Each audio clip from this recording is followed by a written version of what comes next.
Good evening, dear friends. Welcome to tonight's Boys from the Baltic Star. It is Friday night, and on Friday, when the three of us gather together, we play Traveller. But tonight's a little different. We're sort of luxuriating in the times we've played Traveller over the last while.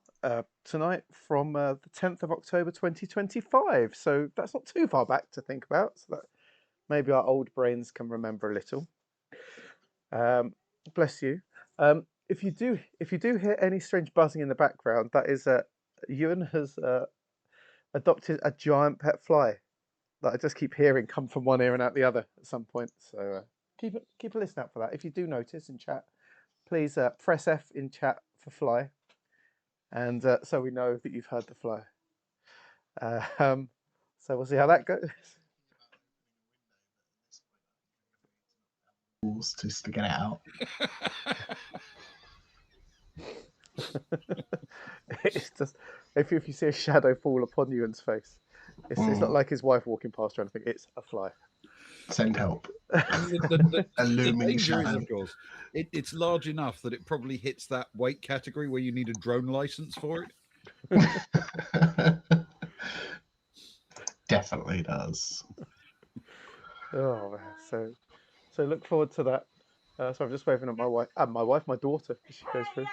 You are not my wife. Stop it. That's thrown me. So we're playing. Someone clip that out of context. It's so confusing. People just walking around. So we're going to run through till about, I don't know, 1:15 or so tonight. There's 15 more episodes. We had a discussion off camera about whether we think we're going to make it or not. So let's see how we go this evening. I think Ben's very thrilled with some of the contents and clearly wants us to luxuriate in some of his favourite characters for a while. He's like, well, we haven't got to so-and-so yet. All right, Ben, we know you like so-and-so. I think we all liked so-and-so. We do all like so-and-so. We're all right there. So please feel free to stay for as long as you want. We'll have a break in the middle where we'll have the toast after, of course, as is tradition. Click on the red sun to spend some points. I've kept Ben's beard there because although it's coming back with a vengeance, some people are quite picky about length, so it's there in case it's not quite reached a point of happiness yet. We haven't got as many as always because we're not playing as such, but you can still make some music play or just moan about fests or something like that if you wish. A beard. Oh, there you go. I should take it off now. I've got to find a beard for Ben again. It's down here somewhere. There it is. Ben beard. There it is. Okay, we're good again. We have our drink to that, which Ben has just shown. For 1 credit and 1 credit only. If you click on that, we'll all raise a glass and we'll drink to whatever it is we were agreeing to, I suppose. Yeah, Ben looks much better already. I feel much more comfortable in his presence again. We'll definitely drink to be more comfortable in Ben's presence. Lovely. So I've been mentioning names, dear viewers, and some of you may know who we are. Maybe someone's jumped on for the first time wondering what on earth is going on. Good luck with that. But I'll introduce who we are so you get an idea. My name is Luke. I'm in the top right-hand corner. Hello, you can tell who I am because I'm the white guy with the beard.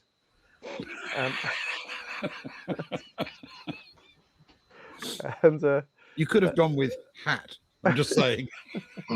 That's true. Stefan's bathrobe's fantastic. Get that going. I play 2 characters in this game called Kara and Soraya. I'm not going to get rid of this graphics. If I do, it goes back to episode 1 again. I've got to click all the way through, and it's an absolute pain. But behind there's Kara, who's an artist, a hacker, a carouser. and there's Soraya, who spent a long time as a scout. And so she's a bit of a jack of all trades, engine grease up to her elbows while eating cheesy balls and trying to talk to high society and failing. Now, I'm lucky because I get to play with someone who never fails when he talks to high society, and that's the man below me. Especially when it's ladies, you see, because he's my brother from another mother, but he's the housewife's favourite. He's the Floofmeister General.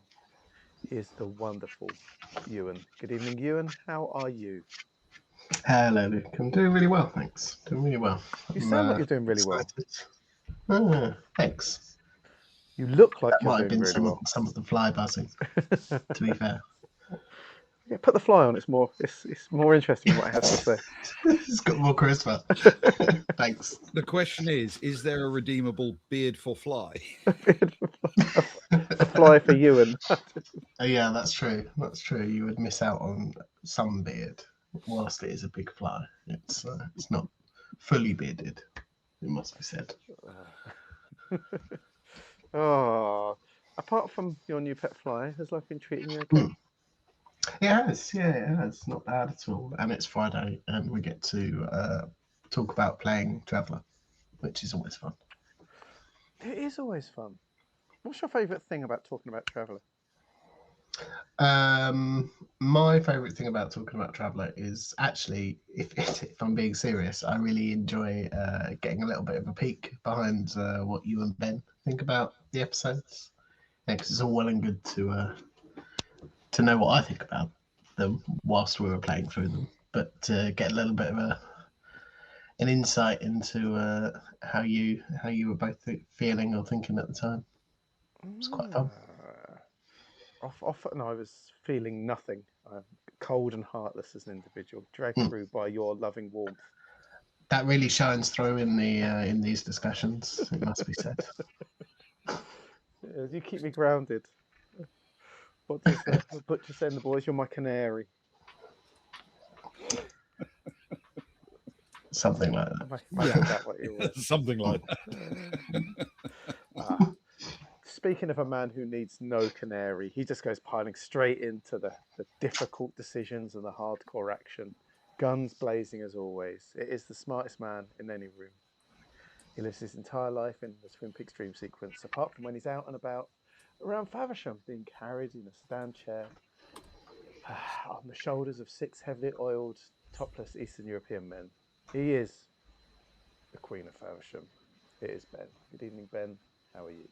I'm well, thank you. Yes, very well. Yes, been looking forward to this, of course. So that's always enough to put a smile on my face. Yeah, and we love it when we can't sit behind the beard, of course, but we love it when you have a smile on your face. It's a bit coquettish, I feel. Well, that's definitely one way of putting it. Yes, coquettish, sure. Yeah, that actually describes me to a T, or possibly a W. What I'd like to know from you tonight, Ben, is if you were on the Baltic Star, what one cheap alteration would you make to it to make your life better? So not major structural things, just during a quiet week in jump or something like that, So. Yeah. I am tempted to say that the thing I would be really tempted to add would be something like a really old-fashioned classic arcade game table. One of those ones with a glass tabletop with the monitor underneath it, so you could sit each side of it and play games against each other. Oh, yes, that's very nice. But with plenty of room for beer. Well, of course. A very sticky top to it where all said beer has spilt over the years. Yeah. And if I'm allowed a modest, very modest modification to the actual structure, a little line of half a dozen real ale pumps on the bar would be very special. I think we can allow that. I think we've made bigger small additions. Sounds very reasonable. Yeah, something that Rose can really build up her muscles pumping on properly. Not one of these tap things. They're just not the same. Oh dear. You said that with so much. Said it the way that we think of Fess. So much for it. Yeah, and bear in mind, you could put the actual barrels down next to the Moab eggs. But that's true. That works quite well, actually. So when Rose goes to change the barrel, she takes her own life into her hands. Yes, I feel that would be a good thing. Oh, you know what else would be a good thing? Episode 32, Ben. Great Episode episode. I've got to 32. go and close the door while you do it, but I mean, I trust that you're going to introduce it as beautifully as you always do. All right. So, remember, this was effectively my summary of 32 because it was my intro to 33. Yeah. So, on the world of Nardi, a planet divided between three nations, our travelers have been exploring the island city of Pericor. Pericor is shared between the three nationalities, so citizens of all three mingle freely. They've arranged for a company called Lighthouse Independent to assess the damage to the Baltic Star and give them a quote for repairs. They've also asked a trader, Leah Jumi of MTI, to look at their cargo of pharmaceuticals and cadmos, so she can offer them a price for those goods. With that happening in parallel, they've been exploring the city. A trip to the Morven Exchange led to the purchase of some essentials. Essentials on the Baltic Star being stoneware cups and bowls, of course. They were given a bit of a warning about Morven, though it's unclear how seriously to take that. They also bumped into an old friend, Star Orica, who'd made the trip from Darkmoon on a ship called the Pagani 7, operated by Frank Interstellar. She had an interesting trip, shared with someone called Hova Marilia, a former aide to someone the gang came to know as Polina, who was incidentally responsible for the damage to the Baltic Star. According to Orica, Marilia has cut a vivid scar on her face that might imply she's planning to impersonate Polina, establishing herself on Nardi after her flight from Darkmoon. Now that world is under new management. Oh, yes. Porcin Swool, the craftsman who sold them the bowls and cups, had a few comments to make about the first ever set of carvings they saw all those months ago, the ones that made some people go a bit weird on sight. Despite being warned away from the weapons seller in the exchange and steered towards an alternative at the Morven Light Social Centre, they did pay him a quick visit and brought some explosives from him. Because what trip to any new planet is complete without purchasing some explosives? Star Orica might have brought some potentially dangerous news, but she also came to ask for a favour. She wants credentials that identify her as a citizen, something that's not officially possible because she's actually a gynoid, a robot that can pass for human, at least superficially. Our heroes decided to help out as best they could, so Kara and Agnar returned to the Baltic Star with Orica, and Rose and Rick went back to the hotel, which should provide them with plenty of plausible deniability, as the crew at the ship is about to do something a little illegal. As for the rest of the team, Soraya and Stefan are just leaving the Morven Exchange to visit more of the city, and there's no way that could end with any illegality. And that is where we resumed the story.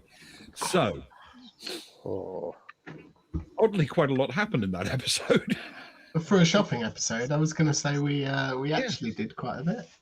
I think I've got episode 32. Most importantly, this was where the vibometer made its appearance. I think properly. The one where we talked about it, but the vibometer finally made its proper appearance.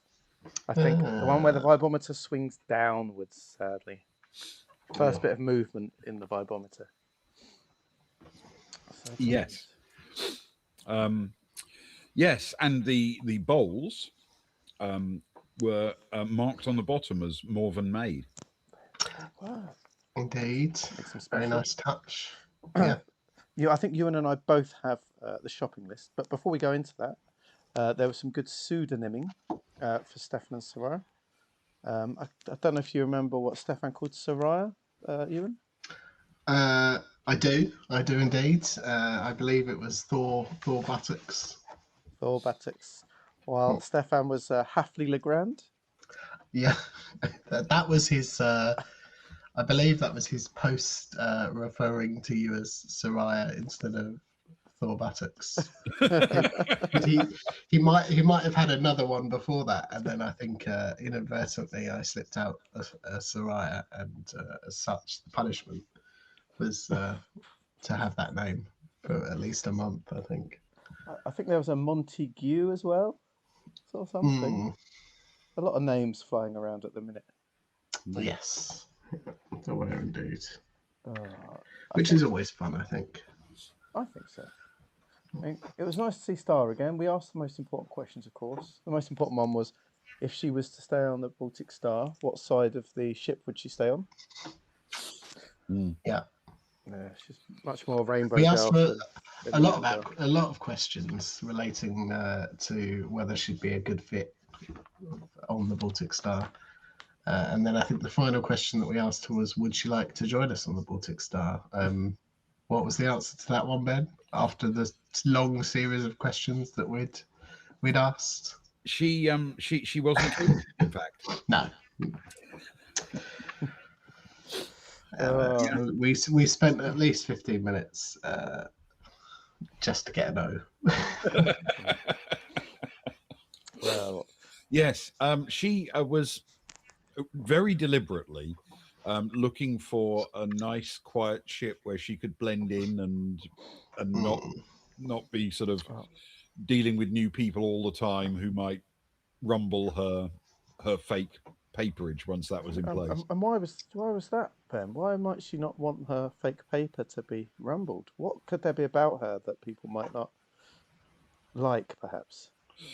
Well, this is something I always feel a little bit awkward about, because she is, in traveller terminology, a skin job.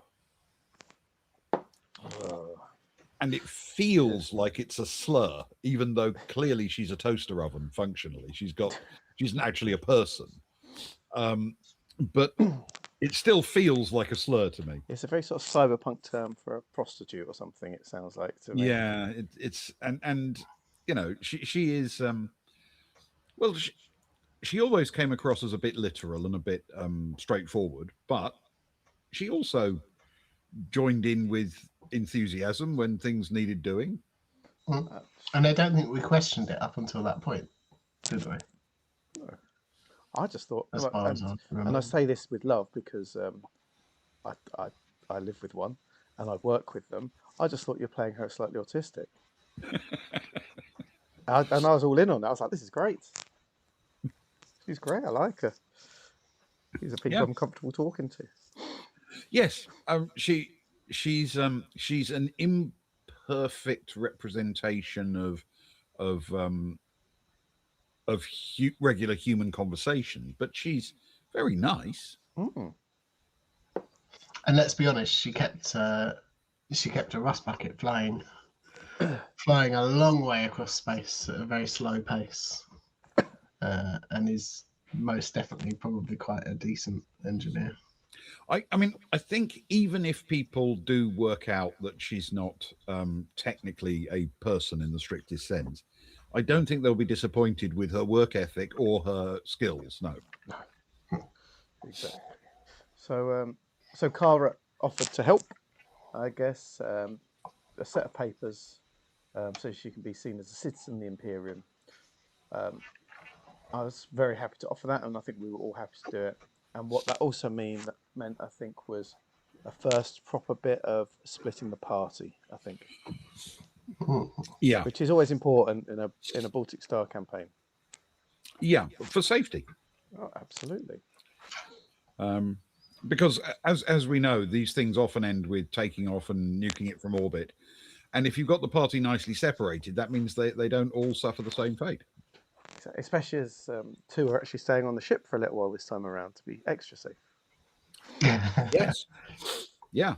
Because as we know, nothing bad ever happens on the ship. Exactly. And just to be extra sure, it looks like we sent Rose and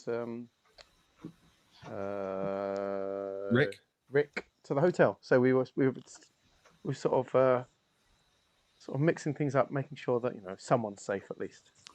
Well, you did have the rooms. And we'd paid so much for them. We need to make the use of them. Yes, exactly. Someone had to use them for. How many nights did you pay for? 4 nights, and we use them for one. Yeah. Again, Not Rick.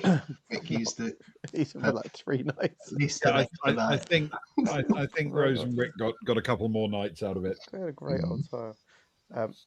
Now, the other thing I want to find out for this episode, Ewan, is you must have a list of what we bought from Porcin Swool, I believe. Of course, I I do. want to know how you feel about our purchases, whether you thought they were good purchases or not. I mean, it's not what I was expecting to come away with, but I think it was a reasonable purchase. We did spend a long time discussing handles versus no handles Important. on the cups that we got, but we did end up getting 6 smaller cups with no handles. Which will, I think, look nice behind the bar. Yeah, I can Ben, see that. correct me if I'm wrong, but they're kind of rainbowy That's stone right. carved. Yeah, the rock is cups. naturally sort of rainbow coloured because of the various toxins in the water and the air, which has left these sort of bands of colour in the rock. Lovely. That definitely doesn't leach out into drinks, hopefully. Oh, it couldn't possibly. I But mean, the hey, fact we'll, that it we'll, leached we'll into see. the rock through water Once should it's in there, no it's way there. imply that it could then leach out again. Yeah. Oh, Yeah. beautiful. I'm sure it's fine. We did also get one mug with a handle. Yes. Do you remember what we're using that for? That's Kron's curiosity cabinet. Yes, Yes, it's a present indeed. for Ron. Yes. Oh, what a treat for him. Every planet, if you're for those watching, the plan is, and every planet we go to, we get something for Kron for his curiosity cabinet. Sort of, almost as an apology for nearly killing him. Almost. And you got 2 more items as well. We did indeed. We got a very large, ostentatious fruit bowl. All carved. These were all carved from the same. For Agnar, that's for Agnar, I believe. Well, because you keep getting in bowls of fruit. That's true. He needs Yeah. it. It's just fruit bowl. Fruit. You might as well just bring it down to hotels whenever we move in. To be honest, just to prepare. Whenever we pay for 4 nights and only use one, you'll get Can you left imagine behind handing it to so the Tim at the quickly. counter? By the way, this is my bowl. Fill it with fruit. Oh, please do, please do. It'd get left behind so quickly. We'd leave after 2 nights of a month's stay and never see the fruit bowl again. We must have left so many pairs of shoes and trousers in hotel rooms. We've just not gone back. Yeah. Oh, and one more item. And one more item, we did get a small bowl, which I'm sure you both remember. I do. The most important of all bowls on the ship. Our the bowl smallest that must crew never member. be empty for the smallest crew member. A nice little bowl. I think I want to say water, but I think we just said a cat bowl. Yes. So who knows? It could, yeah. I expect to see Cags waking up in the middle of the night with a massive raging thirst after drinking, just not being bothered to go too far, just taking a little lap out of it. If I were you, I'd worry more about him waking up in the night with requirements at the other end of the alimentary canal. That's what the ostentatious large fruit bowls are better used for. Oh, right, that's what the large fruit bowl is for. Yeah. No, too nice for that. For an ostentatious piddle in the middle of the night. Lovely. Yeah. Oh, well, when you say ostentatious in front of it suddenly seems a bit more socially acceptable. Reasonable. Well, it was. I mean, thanks to the quality of his stone cutting, that was the reason you asked him about the carvings, of course. It is Indeed. true. It is true. I've got a note that says, I may be wrong, the markings themselves are unfamiliar to him. But he gave us some good insight that the shape of the curves is very difficult to line up across the carving. So he believed they were done over a prolonged time, which was quite interesting. And by a mounted device on a sturdy stand. Yes, he believed it would have been extremely difficult to cut them with that level of precision. It's always good to get a bit of insight into a very long-lived story arc. Yeah. From correct me if I'm wrong, a secret world which people are no longer allowed to go to. Very much so. And we're just flashing around photos of things we found there. Just Exactly, before the For goo secrecy says, purposes. exactly. Precisely. Yeah. But this is, after all, the world that gave the kickoff to the whole Deep Night Revelation mission. It was So the goo planet, wasn't it? And we ran into them on the way back. Yeah. yeah. Oh, important times. Very important. So yes, all good stuff, in fact. And then you went shopping with a weapons seller, despite being told, "Don't go to this weapons seller. Go to a different weapons seller." You went to the weapons seller anyway. Just a bit of Do you know what the plastic. more worrying thing is? We haven't fired either of the weapons yet. We could, the first time we pull the trigger, it could just. Well, this guy, we didn't even get them from. We just got explosives, I think. Yep, plastic explosives. Oh yes, of course, of Yeah, course. we were told not to. We were told not to buy guns from him, so we didn't. We're not stupid. Well, are we?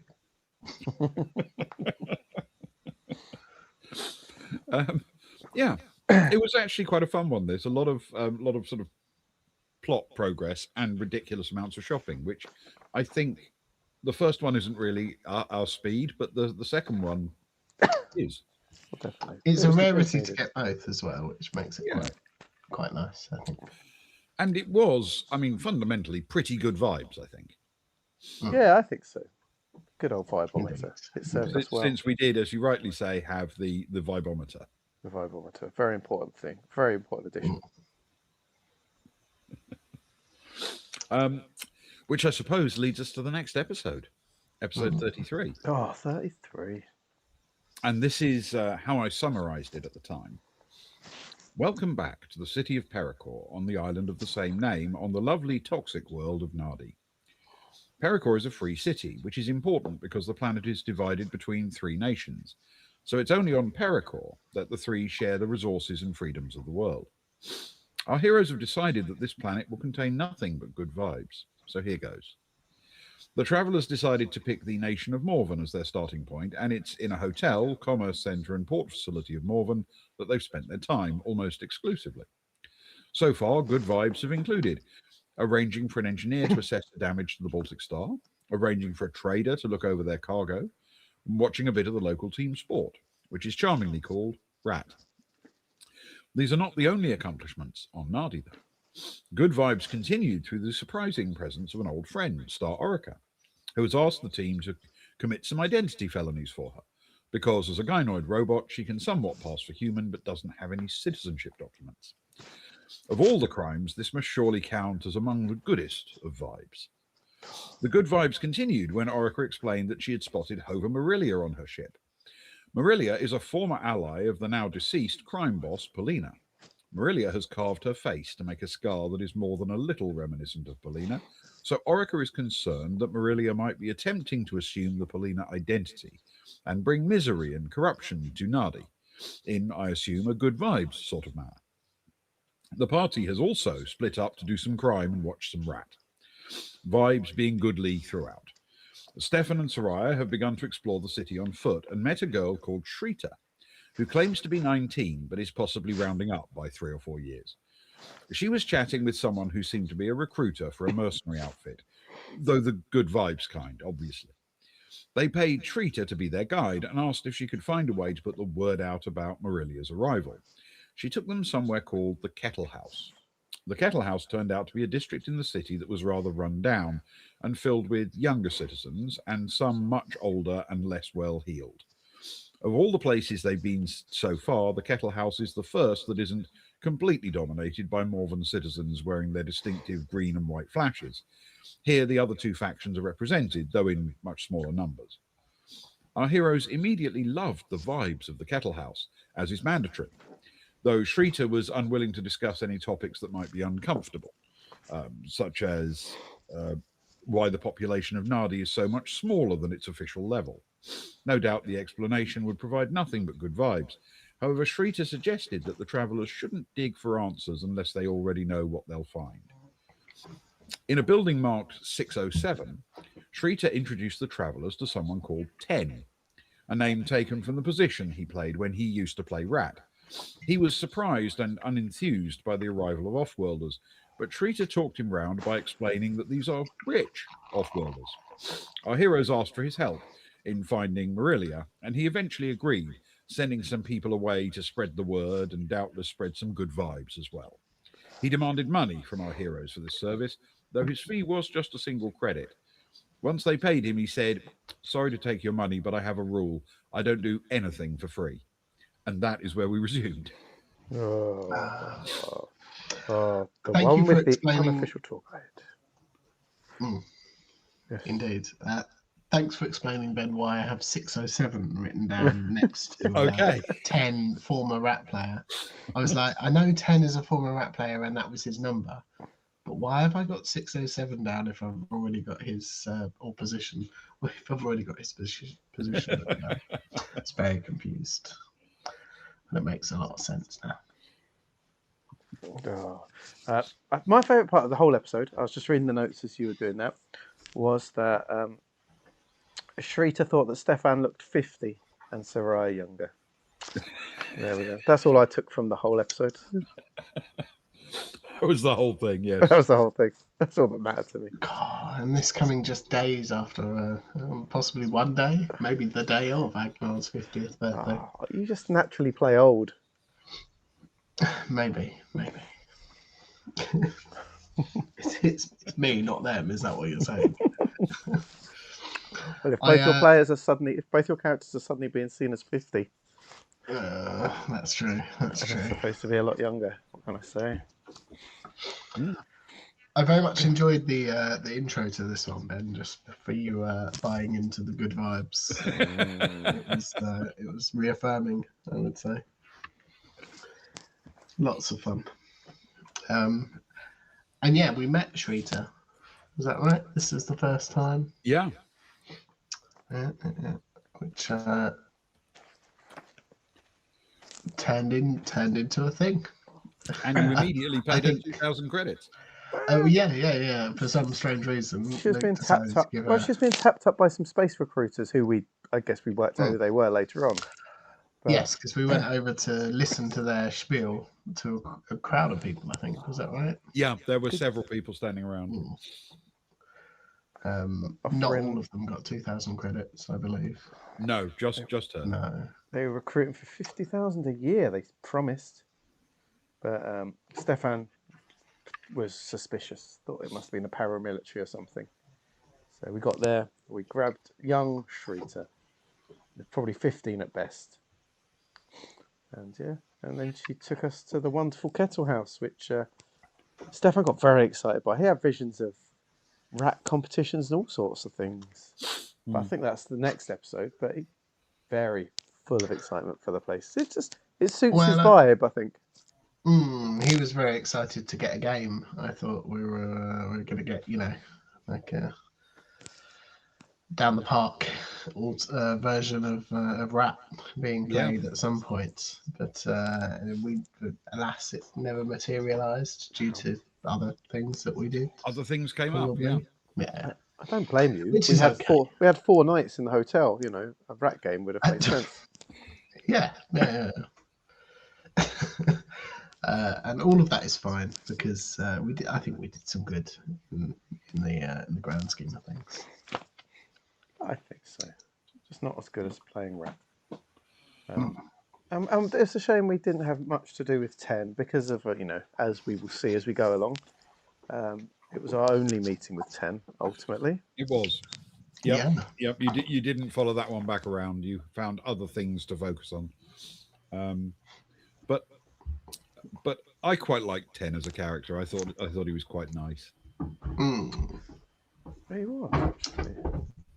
Is this? I'm trying to work out if this is the episode. No, this next episode. I won't go into it. Stefan sort of muses about what kind of character he is, but that's next episode. So don't jump in on that. It was a good musing. Yeah, don't get too far ahead.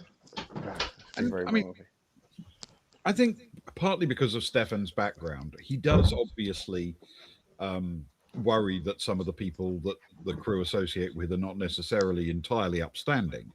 But he's also aware that it's possible to not be entirely upstanding and yet be a fair deal. Be someone who can actually help and Through be relied upon. personal experience, quite literally. Yeah. Yes. He's Yeah, I mean, look at his and Soraya's history. Oh, let's not look too closely. not too close. Stefan wouldn't want us to. No. Mostly reliable. Maybe. And mostly reliable is a good first step, I feel. On the way to possibly even more reliable later, or less so, but it's a good start. Well, he becomes very reliable in a few episodes' time when we get there. Yeah. Yes. But yeah, you I don't know how much you thought he was going to charge you for the service, because he did say he demanded money. You must have been quite relieved, I suppose, when it turned out to be a credit. Yeah, I was thinking Especially- like the 5,000 territory was what my original guess. Yeah, especially after he'd been informed that we were rich Yes. off-worlders, and he'd already sent people out the door. I was like, oh, we've been hoodwinked. He's already doing the job, and we don't know how much it's going to cost. Oh, it's just Stefan's suspicious ways. Soraya just thought everything was above board. Yeah. Good vibes, remember? Only. Only good vibes. Yeah. That's the deal. That's And that was a very good vibe. yeah. That's what we agreed. Only good vibes on this planet. Nothing could possibly go wrong, as they say. Which does, of course, bring us to the next episode. This is my summary for 34. On the island city of Pericor, a free city shared by the three nations that occupy the world of Nardi, things are coming to a head. This evening, there are a number of plans that are reaching fruition. Lighthouse Independent, for example, an engineering company in Morven, have been looking over the Baltic Star to quote for repairs. At about the same time, the MTI Corporation is sending someone to the ship to assess the cargo and decide whether they're interested in purchasing it. On the ship, Kara is working out if she can create a false identity for Star Orica, a pretty convincing robot who wants to be able to take work as a human and needs papers for that. At the same time, Soraya and Stefan have visited the rundown and rather lawless Kettle House district and gained the assistance of a retired rat player called Ten, who has put the word out about the potential threat that Hova Marilia poses if she adopts the name Polina and manages to get people to treat her as a deadly crime boss. They then left the Kettle House with Shrita, a young woman they've hired as a guide to the Morven Lights, a bar, community centre and commerce area in the Morven part of the city. In the Morven Lights, they saw that a top division game of Rat was on the screens and was occupying the attention of the many locals, especially because it's being played between Morven and Furfay, so there's a lot of interest. Shrita led them through the crowds to a booth where they encountered the arms dealer Krill, a former sergeant. He welcomed Shrita with a warm greeting, and she immediately drew her pistol. There's some debate as to whether she drew it in a way that's compatible with the good vibes policy, which remains in effect for the duration of the Nardi visit. And that's where we resumed. Oh, yeah. The one with the seedy underbelly. Yes. And we didn't know where that was going to go at the end either. So yes, you did have a bit more chance to chat with Ten to begin with. Yeah. Stefan thought he was at least as decent as Stefan. That was my first note. So I'm like, oh, cool. At least as decent as Stefan. But potential for violence or crime, but with moral qualms. Yeah. That's just Yeah, a little Stefan. bit of that. I A mean, nicer Stefan. he's he's living a bit of a lawless life, I guess. You know, not strictly following the rules of society, but if you have to struggle a bit, sometimes it makes you treat people well. You know, because you need friends. So I've heard. Mm. That's what they tell me. Yeah. Um, yes, and you did discuss. Well, you did ask about the reducing population, and he didn't really come forward much with that. No, that was sort of, as we found out later on, Shrita wasn't big in that conversation as well. It was all very much, Mm. don't ask questions unless you want to know. And then when we Yeah, did ask questions, no one ever really told us anyway. yeah, Mm. yes. There was a certain amount. I mean, people obviously had some idea of why, but they weren't happy to talk about it. Yeah. Um, and then, of course, you encountered a little group of four locals who decided to try to shake you down on the way out of the kettle house. We did indeed. We did indeed. And I think Soraya dealt with them wonderfully. Yes, it was as it turned out something you talked your way out of rather than fought your way out of, which is nice. Well, And let's that's our face it, it's a style. good vibes way to do it. I think it's very important. Exactly. I think that's what you do. Just have nice chats the whole time. Why cause trouble? That's what I say. I liked, speaking of not causing trouble, when we got to the Northern Lights, um, and we got there, and there were armed guards outside, and they wanted to see our weapons, and we're like, oh, we're going to have to leave our weapons. And no, weapons were allowed. There's just one weapon rule. No high explosives to be detonated inside the Northern Lights. Mm. Everything else fine. Just don't. Which is a bit of a sad thing for Soraya because she does like detonating high explosives. Yeah, that is true. I mean, you can bring them in, you just can't detonate them inside. Yes, Exactly. yeah. They just wanted to see what you had so they could remind you of the rules. Yeah, exactly. And it's important to know rules when you go into a place like this. Yeah. Everywhere has different rules. These were some of the more slack rules. Yep. Mm. Those are a relatively low threshold to meet, even for you guys. You know, not allowed to set off high explosives inside the Northern Lights. Oh, that And does we mean didn't. no. It does mean we could have set off an EMP though, because that's not a high explosive. That's true. Mm. Yeah, Oh. that Yeah. is true. You didn't actually do that, but you're right. You could have done. Mm. That'd have upset all the gamblers watching those screens. Yes. And then you found you got in there. Shrita got you some drinks, and it was lum beer, of course. Ugh. Just glad to get off the planet to get away from such foul booze. To be honest, all disappointing. Yeah. And then we ended with that moment where Shrita immediately drew her weapon, and I assume you guys knew this wasn't actually going to turn into a firefight. I knew it wasn't going to be a firefight. I thought that maybe one of them had screwed each other over in one way beforehand, and owed money or nicked a gun, but it wasn't going to go to like violence. Do you know what I mean? Yeah. But I thought there was. I only really had one thing that I knew for certain, and that's that there wouldn't be any high explosives set off by either of them inside the Morbid Lights. Yeah. Other than that, anything could have gone. Anything goes. And An EMP, for example. An EMP could have gone. Yes. Yeah, it could have been that. You're right. That could definitely have happened. Yes. Still, it was a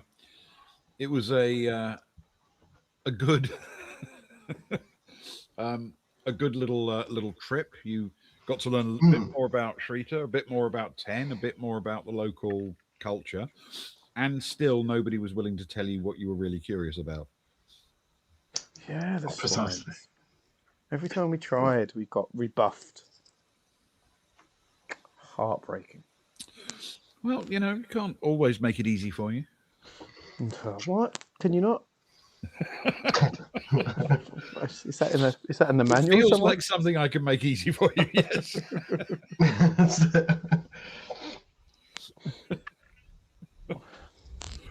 Yes. So I guess we move on to episode 35. Um, uh, so, episode 35. My summary was this: good vibes only. Must remember, good vibes only. So we find ourselves on Nardi, on the island city of Pericor, shared as a free area between the three nations of the world. There's some good vibes news. Kara and Agnar are back on the Baltic Star, doing good things, no doubt. Nothing criminal, for example. Because if my players were demanding good vibes from a world, then they'd obviously meet me halfway by ensuring there were no crimes being committed by the PCs. This evening, they should receive the news from Lighthouse Independent as the cost of repairing the Baltic Star, and also get a proposal for the price payable for their cargo. This should be excellent. Now, as for Soraya and Stefan, they've joined forces with a teenage local, Shrita. They've decided to purchase a very expensive package of weapons from an independent dealer by the name of Sergeant Krill. The cost is very high, but they've come to an agreement. The price has, however, encouraged them to seek work, good vibes work. So, if you were looking for some completely honourable work, where would you try? Shrita found them a couple of people who were looking to hire some bodies. They were lurking in the shadows at the back of the car park behind the Morven Lights Club, and, well, wretched hive of scum and villainy. Stefan introduced himself as Maurice. Soraya introduced herself as also Maurice. It seems that there's a job to do down a mine somewhere. Allegedly, there's something dangerous lurking in the darkness, and there's money in exploring the dark, finding the threat, and eliminating it. The travellers didn't ask if there's a bonus for doing it in a good vibes way.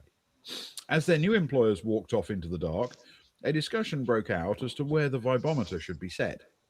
My vote is maximum. And that is where we That was good. That do, made me you, laugh. do you know what my favourite bit about that intro is? Having just rewatched the episode where Star Orica asked us to do something illegal on this planet on their behalf. I believe they described it as a minor felony, possibly, but definitely minor Yep. crime. So we tried. We went a long way to meet you halfway, Ben. Yeah. Yeah, it was a minor felony. You're right. I mean, the kind of thing that people get in trouble for, but they don't get sent to horrible water worlds where you live in a giant cone, for example. Well, not for very long. No, that's true. I guess some of the things we did in future episodes were also minor felonies. Yes. Allegedly. Allegedly. We ordered some guns. Very exciting. You really did. This was a serious shopping expedition. Oh. This was the shopping trip on the planet for sure. Yeah. We turned down some stuff though. We turned down a Mesa rifle. Yes. Turned down a handmade antique pistol. Oh. Now, if it had been a pair for dueling, then maybe we could have loaded it up with some paint shells and. Well, you have to remember when we say antique pistol in this context, it's antique from the perspective of the far future. So it's very much a slug throwing auto pistol, not some piece of handcrafted wood with a flintlock on top of it. Yeah. Well, we could have whittled a new barrel for it. Well, not Cara or Soraya. I don't think they're whittling skills up to it. But someone could have whittled something. Someone must know how to whittle that shit. Is there a whittling If skill? Next jump. If not, Four we're weeks going to on add it to the whittling. list of skills. Oh, can we Whittling. please? Whittling. It's an art form, if you ask me. It is. Add it to the art. I've filled my art slots for Cara, so she can't do it. Just as important as visual Whittling. media. Yeah, well, I think there is a sort of physical category for art, isn't there? Isn't there a sculptor one, that kind of thing? Yes, there is. Yeah, okay. It's sculpting out of wood. Oh, Yeah. I mean, you do know there is a reason why they don't make gun barrels out of wood, right? I don't care, quite frankly. I want a whittled barrel. Oh, Historically, they actually have done in very, very early days. They did make some cannon by basically chopping down a tree and drilling a hole along it and then capping a place to put some powder in at the top. is it unrifled? And yes, it was a very unrifled weapon, but perhaps more importantly than being unrifled, it was also single use. Yes. It could theoretically work. The tree could hold together long enough to allow the projectile to leave the muzzle, but it would destroy the tree at the same time. I think I want one whittled. Please make a note of this, Ewan. I want a whittled revolver. I don't care if it's a one use. Then I'm going to find an ancient Zodani to put carvings on it, just so that I can freak people out as they look at it and then fire upon them. For once. For once. Yes. It's Well, a dual use. You do have archaic as well, don't you? Yeah. Although it might be slug. And Soraya does, and Soraya does, and Cara has. Also, she's got the scientific study of ancient Zodani and stuff. I think so. So it's doable as a team. We might have to do as a chain. I'm sure Ben will allow it. A task chain. A task chain of whittling ancient Zodani carving. Yep. And archaic weaponry. So, the price you were offered for your little package of weaponry, yeah, was 180,000. That wasn't just for the PGMP 14 though. No, that also included a cryo pistol and some EMPs. Oh, I was going to read the description tonight, wasn't I, Ewan? Oh yeah. Into EMPs. Now, we shared the cost, which I appreciated. I thought that was very nice. Mm-hmm. Of course, well, we did both get something out of it, of course. That's true. So I paid 110,000, the biggest, even bigger than that chessboard that Cara bought. Yep. And Stefan, bless him. Do you remember how much he paid, Ewan? I don't want to. 70,000 credits. That's an awful lot. I don't even know how much his own pistol was worth. It was a good pistol, but it wasn't worth that. Yes. Sure. The well, if I check my notes, he was offering the cryo pistol at 4,500. Oh, which probably means it's worth 30. 4,500, which means So Stefan went above and beyond. But yeah, this is what Soraya got thanks to you. A plasma gun, man portable, and she has man portable skills, because she's got beefy guns, is a standard assault weapon of the Marines. It's so heavy and bulky that it can only be used easily by a trooper in battle dress. However, we have the best one, the tech level 14 one, which means it doesn't have those traits. So, it is powered by a built-in microfusion generator and fires a high energy plasma stream. More advanced plasma guns, that's hers, adjust the weapon's optimum range and plasma temperature. 450 meters, tech level 14. And I don't just roll some dice and do the damage that the dice says. Oh, no. It does 10 times what the dice rolls. So I roll a dice and I could do 60 damage with one shot. No more of this 15 damage malarkey. No. At the very least, it does 10. And it can do all the way up to 60. Yeah. Wow. Plus any It, bonuses. it can carve through armor and what have you fairly effectively. It is by far the most powerful weapon we now have. It's very exciting. Mm. And That is Soraya's exciting. forever in love with Stefan for such generosity, unexpected generosity. Well, you know, it's been a while since we've had a full-on shopping trip. It'll be put to good use, I'm sure, and it will save many of our skins. But I spent the next 7 episodes trying. No, no. So once you you didn't actually have the weapon at this point. You got to walk away with everything except the PGMP. Next day because delivery. he didn't have it with him. Yeah, he definitely screwed us over the money. It's far more than it should have been. What are you going to do? I got excited by it. It was there. It was there. You know, he offered a price and you accepted. Oh, I couldn't turn it down. Got very excited that night. I might have had a few to drink. Wanted to be. However, I think it was my second favourite part of the episode, Ben. I think Maurice and Maurice. Yeah. It was a good spot. Yes, Maurice and also Maurice, I think, was good. That was good. But I do have a question, because you eventually decided to ask Shrita if she knew where you could find some honest work. Where did we meet her? For goodness sake. And she said, well, she had an idea because she knew where a couple of people lurked. Yeah. And took you to a dark alley behind the Northern Lights, which was itself a bit of a dive. And these people are apparently not good enough to be inside the Northern Lights. and you met this couple in the dark just beyond the reach of the streetlights. Yeah. And you thought, yep, these are our patrons. We need the money. We're not fussy. Remind me to circle back to this moment in time in a few episodes in the future. Right. This will become relevant.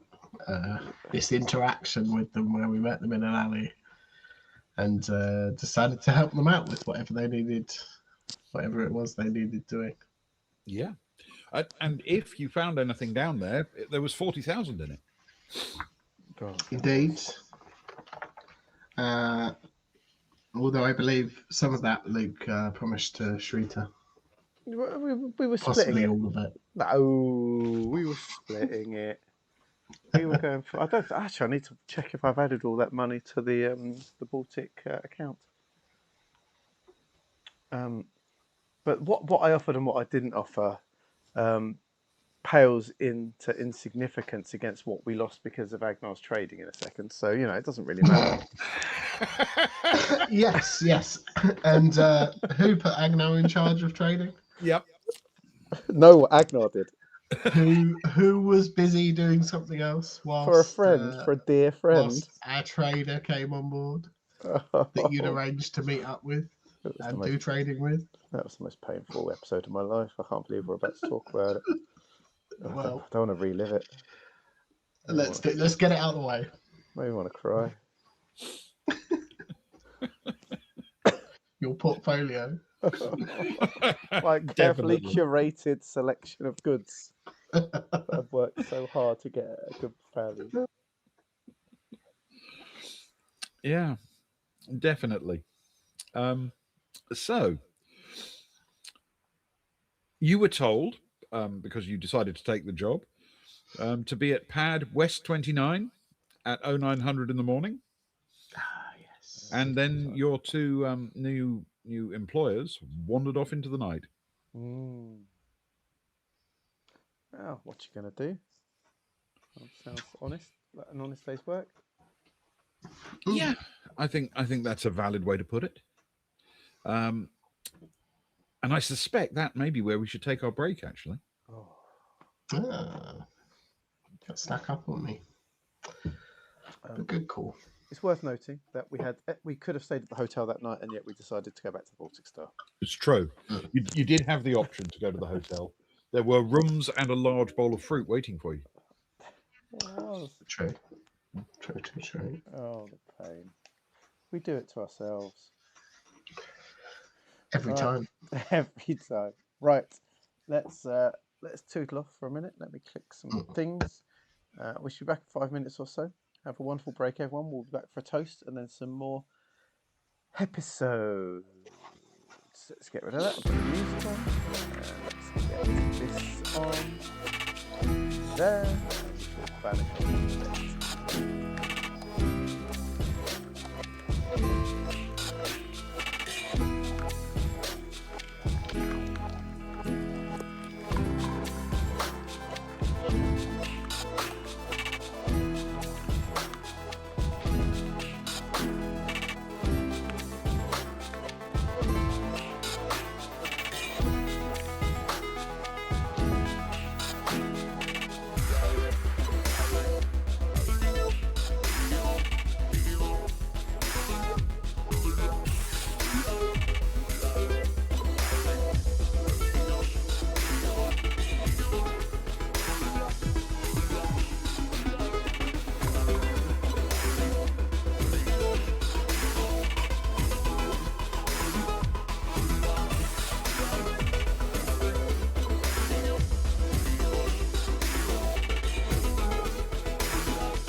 Hello, everyone. We're back, and we're back for the second half of tonight's episode. And as always, as we come back from the second half, we come back with a very important toast to a fallen comrade, a fine barman and steward.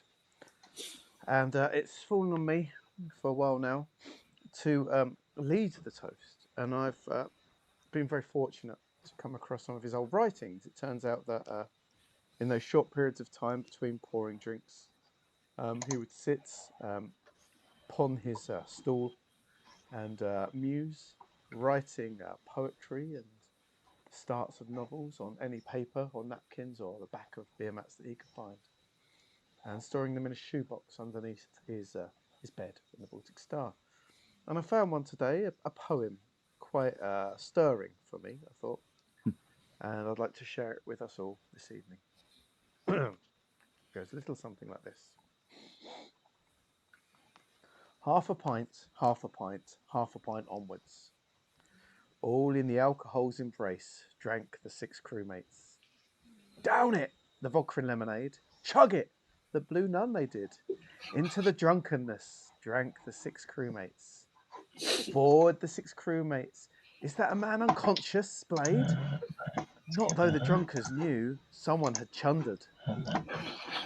Theirs not to drink white wine, theirs not to say good night, theirs to drink the bar dry. Into the lock-in drank the 5 crewmates. So, if we could all raise a toast to a fine, creative man and steward, the late, great Greyhill Bast. Late great Greyhill Bast. To the late great Greyhill Bast. Yes, someone had chundered. Chundered. Oh, poor It's perfect. Absolutely perfect. Yes. He was a great man with a fine way of words. So great. Yes, fantastic. So, with that stirring stuff echoing in our ears, episode 36. Oh, Ewan, you missed it. I know. I didn't even realise we were back on. Oh, I did wonder. You did seem to be harumphing. Mm, Oh well, you missed a fine one. I'll rewatch it. It's all good.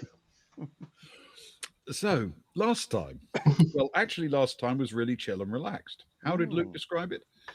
The worst session he'd ever experienced. Oh, Let's take a look at what could have possibly gone wrong. So, all that happened last time was that we followed Agnar and Kara. Kara undertook to create a bulletproof false identity for Star Orica, who is technically not a person, being a robot, but looks quite convincing. Kara set about doing this and found a modicum of success. However, it was going to take a whole day. No big deal, right? That can't possibly be what Luke was talking about. Meanwhile, Agnar took over hosting duties to welcome a couple of strangers to the ship. The first was an engineer, here to assess the damage and the cost of repairs. He did an excellent job, preparing a detailed report and explaining exactly what would be needed. Unfortunately, the cost was quite steep, 49,000 credits. But this crew has plenty of money. They're not like regular crews who blow all their cash on expensive weapons and exotic technology. Anyway, Agnar took all this in his stride, took the report, shared it with his engineers, and it turns out the price isn't really the parts, which are basic bulkhead materials, he quoted at 5,000. No, the cost is the installation and inspection. Agnar felt that maybe they should source the material themselves and get their engineers to set about fixing the ship. Agnar, after all, now has some civil engineering skills. Exactly the sort of thing needed for cutting, welding, and shaping and forging signatures on certificates. After the engineer, Agnar had the much easier task of selling their cargo. A ton of pharmaceuticals and a load of cadmos. Well, the buyer, Miss Droller, decided she was willing to pay 110,000 credits for the medicines and a further 9,000 credits for the cadmos. Cadmos is a refined industrial sugar, useful but not really that valuable in small quantities. Agnar pulled on his best negotiating sash and managed to negotiate her up from 119,000 credits to 120,000 credits, something that I assume must have thrilled the entire crew. So, with Soraya and Stefan returning to the ship in the company of Shrita for the night to enjoy some dinner, meet the crew, and get ready for the morning, that was pretty much the entire story. Oh, right.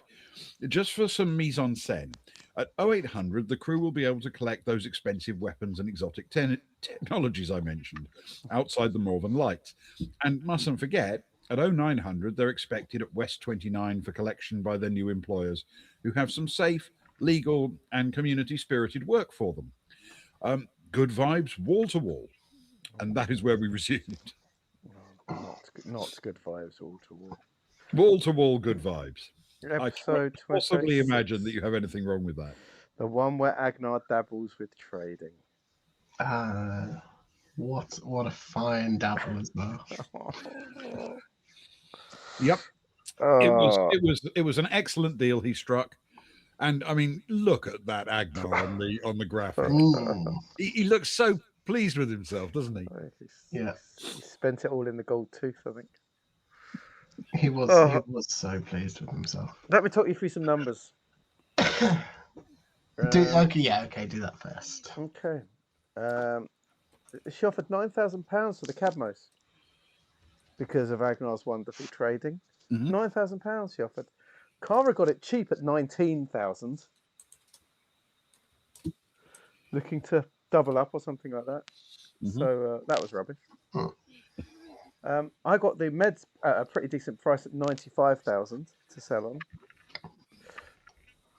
You barely put any on top of that.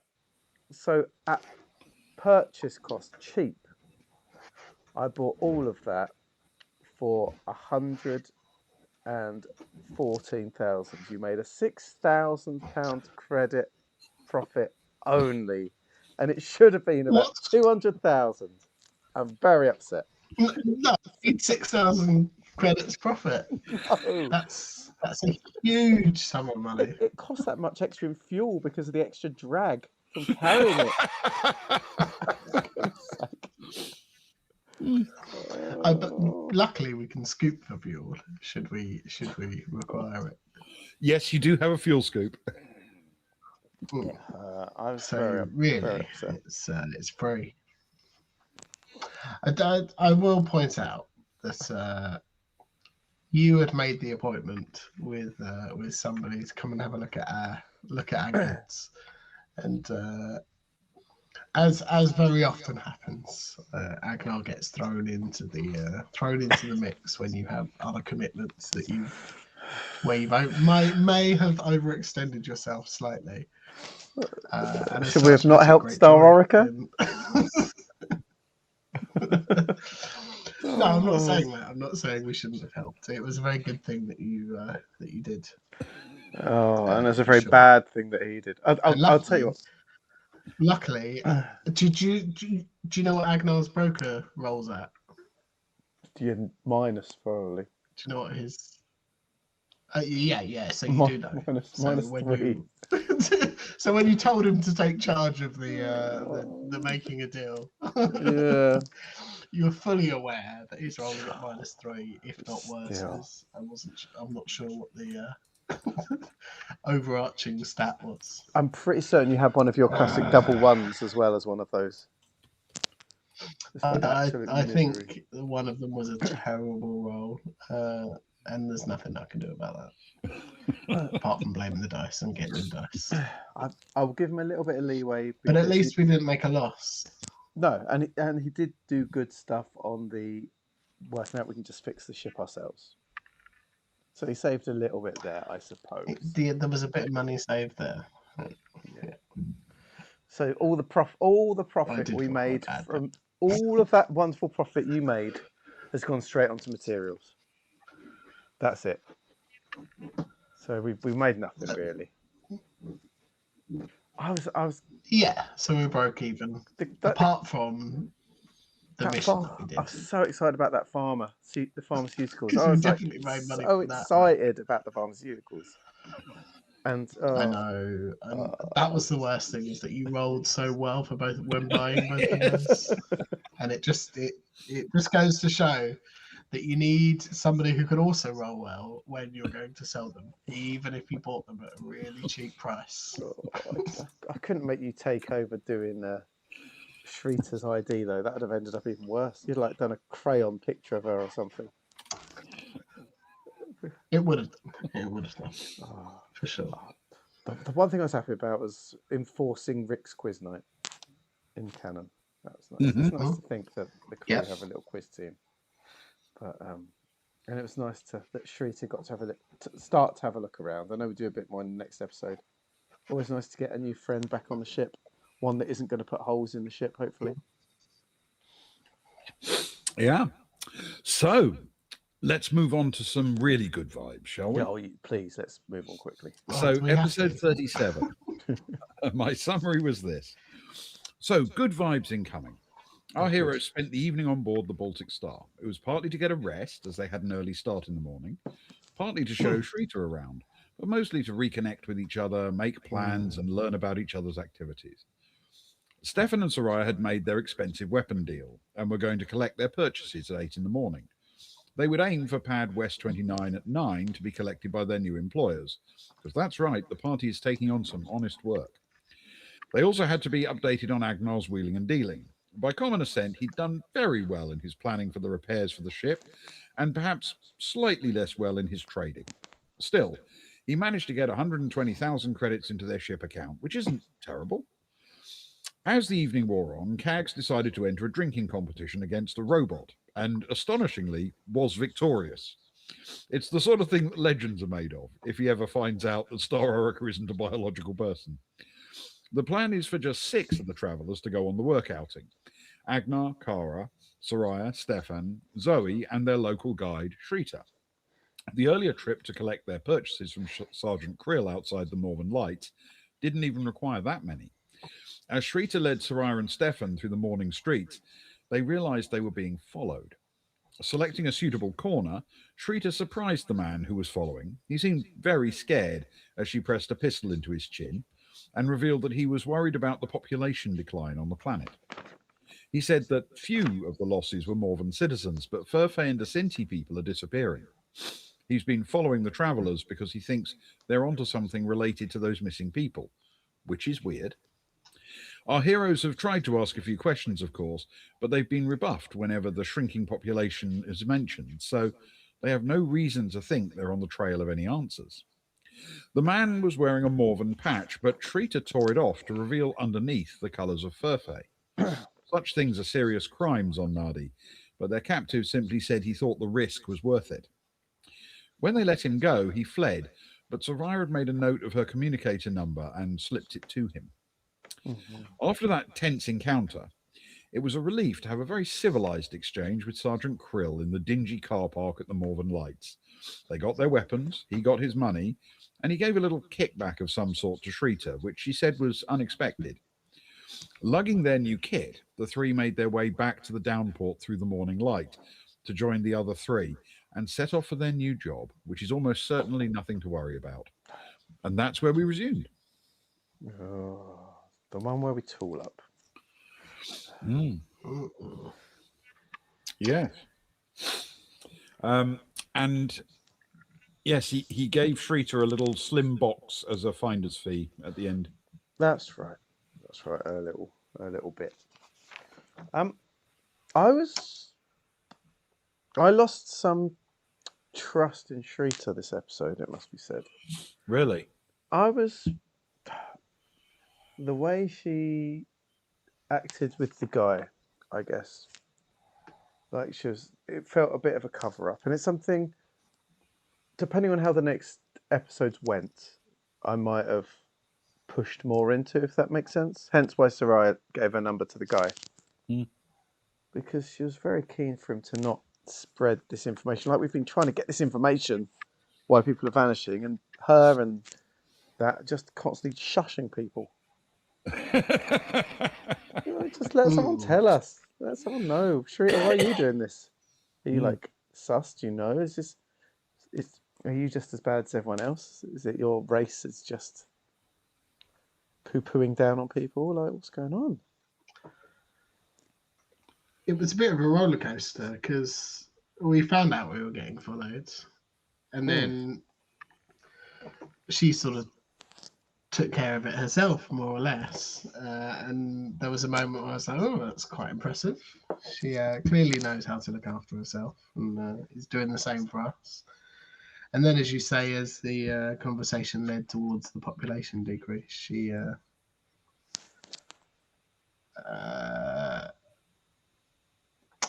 hindered us getting information, I would say. Maybe that's a bit harsh, but it No, I certainly think she felt like hindered. it. Um, She was very and so I tense. went back to her. Yeah, it seemed a little odd, to say the least. Mm. Yeah, she goes No, very she tense, definitely doesn't tried to very nice. discourage him from talking about the disappearances. And correct me if I'm wrong, Ben, but we never really got to the bottom of what we were on to that was connected Yeah, was it what we ended up in in? in an official sense. The reason he thought you might be on the same kind of track as he was because he'd seen you meeting with the two guys behind the exchange, Ah, and he believed that they had something to do with the disappearances. well, they do. Well, as it turns out, he wasn't entirely wrong about that, but he didn't know what they had to do with it. Got you. Which makes it make a lot more sense in the grand scheme of things, because obviously Sharita doesn't want people talking about the disappearances if the disappearances are people leaving the planet altogether. Mm. If it's tied into her brother, for example, The if quieter that's the what she better, know, right? then Yeah. it shows that they must be really. They were. Sorry for spoilers and that, but it ties back into when we first got to the planet, the official population, what the population actually is. If that is what it was, these mercenary companies were bleeding the planet absolutely dry, Yeah, using the yeah, population they've been purely strip as mining it of people, basically. yeah. It's incredible, really. Huge numbers taken away.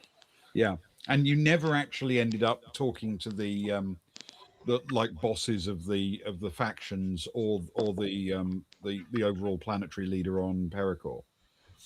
Had you done so, you might have encountered other parts of the way that happened. We kept it down with the people this time. We That's kept right, it you very. did. We often go to the top, but we kept it down and dirty this time. After the last world. Yeah, exactly. That We was like a always good idea. got a hoit toit. So it's nice to keep it real. But yeah, that's what happened, and yeah, Shrita got her little kickback, which she told you she hadn't expected. That wasn't part of the deal.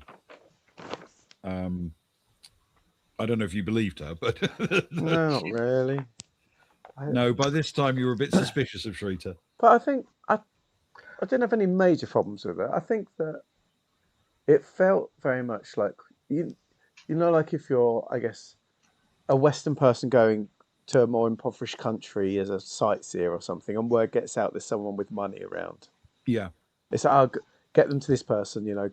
He's a trusted shopkeeper, and we'll get a bit of money if you go here, and a bit here, and a bit here, and a bit here. So it's being shown people that she's allied with, I suppose. I don't know. It felt a bit like that.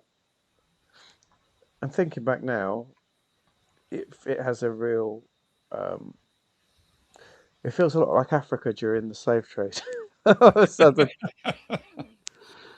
of people being taken away in huge numbers, and then you got the underground railroad basically, and things like that as well. So there's a lot of that. The more that sort of came up as we went along. Yeah. Well, the next episode was 38, Oof. and our heroes have undertaken some actual work. Not only that, it begins at 9 o'clock. Oh no, in the that's far morning. too. That's why Kara went to bed early. The job is to investigate a mine. to find out why the miners aren't happy going down there. For some reason, the miners aren't exactly forthcoming about the reason they're staying off work, so their employers have told them to take their holidays while the mine is investigated. Enter our heroes. Sorry, our investigators. Kara, Agnar, Soraya, and Stefan took Zoe and their hireling Shrita down to the mine with them. But these 6 aren't the whole team. 2 mercenary types have joined the mission, are being paid quite well for their efforts, 20,000 each, it seems. Lyria List, a human woman, and Evan Revik, a male human, are the 2, and they seem efficient enough. Oddly, neither of them wear the coloured flashes that are fairly ubiquitous on Nardi. All of our heroes introduce themselves as Maurice, except for Shrita, and everyone seemed to accept that some mercenaries don't want to share their real names. They climbed aboard the shuttle, and they were flown by the off-world Varga Avila Turn and the more than local Lomas Carolinian for a 2-hour journey to the island, where the mine is located. The entire eastern top of a mountain has been cut away to make a flat landing area with easy access to 5 tunnels. The one they were directed to was the leftmost, the most southerly. Zoe quietly told Shrita to stay close, and everyone moved off for the tunnel. The mercenaries went through it, through what might be a ritual to get themselves prepared for whatever lies ahead. And as the group entered the mine, List, in a fairly humorless voice, said, "From here on, if it moves, it dies." And that's where we resumed. So that was that episode. It was a short episode. It was a transitional episode, if I remember correctly. Yeah. The one with a posse of Morrises. Yeah. You met quite a you met a few new people, of course, but other than that, it was very very quick quick process. At one point, List did say that they were saving up for new backsides. Yes. Oh, my favourite point was upsetting Agnar because Cara remixed The Wrath of Huey Livingston, one of his favoured Varga operas. The best, in his opinion. Yeah. Do you remember the wording of the little ritual that List and Revik did before they walked in? Given that what happened, what happened later. Later. No, is this going to be really upsetting? No, they sort of looked at each other, and then List, as if she'd done it many times before, intoned, "No risks." And Revik replied, "No survivors." Oh, I feel better. Oh. Feel better. Oh, good. It was short though. We knew. I think we had a short evening that night. It was an hour or something like that. Yeah. So it was just in the chopper, as it were, on the way to the mission. Really, wasn't it? Yes. Though I do very much like the graphic you did for it. Thank you. Many. Hello, my name is Maurice. Maurice, exactly.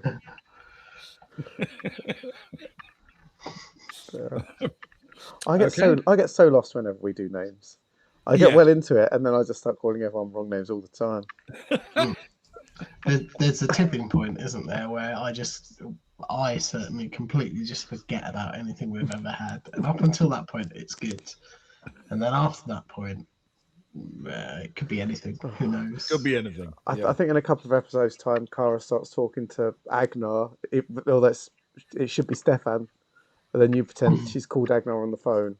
It's all very confusing. I just get so lost in what's going on. It wasn't even that late in the session. I like those moments. It's the so we span off from it, I think. Yeah, it's when we've told people that something is our name and then we completely forget. Yeah. Especially when there's a week in between. Oh, on the last planet with all the Steve and all that sort of stuff, and then you wouldn't answer unless I got it right. You were like, who's Stefan? So,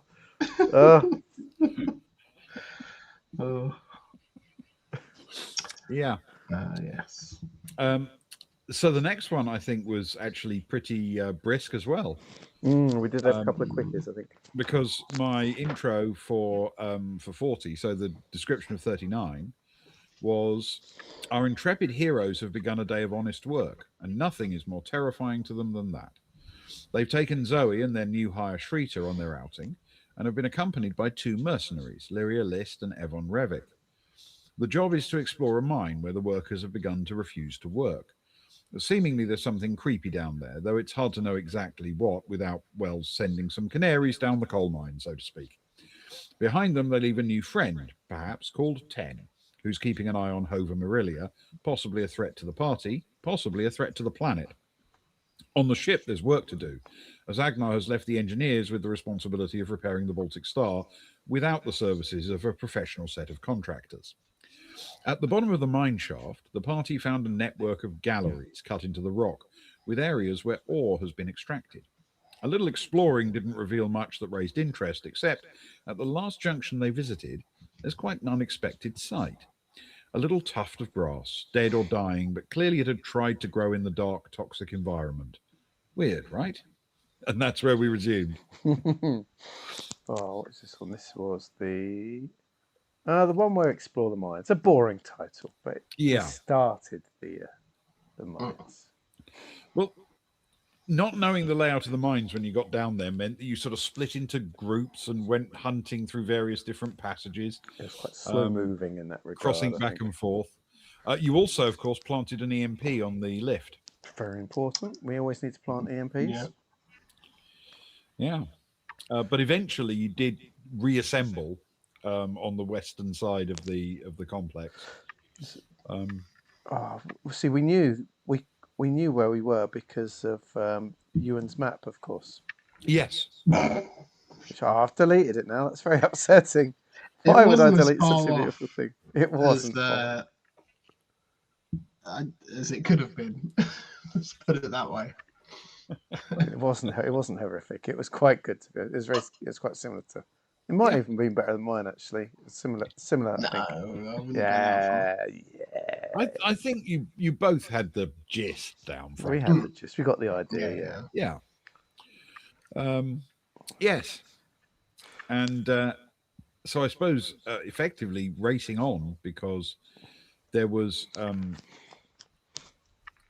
much more exploration still to go, an entire episode more, as it turned out. I'd like to point out that Soraya's PGMP did have a string strap and a sharpied "This machine kills fascists" on it, Oh, which good. is very important. Yes. Very important. Still hasn't used My it. favorite, my favorite reference of the whole season.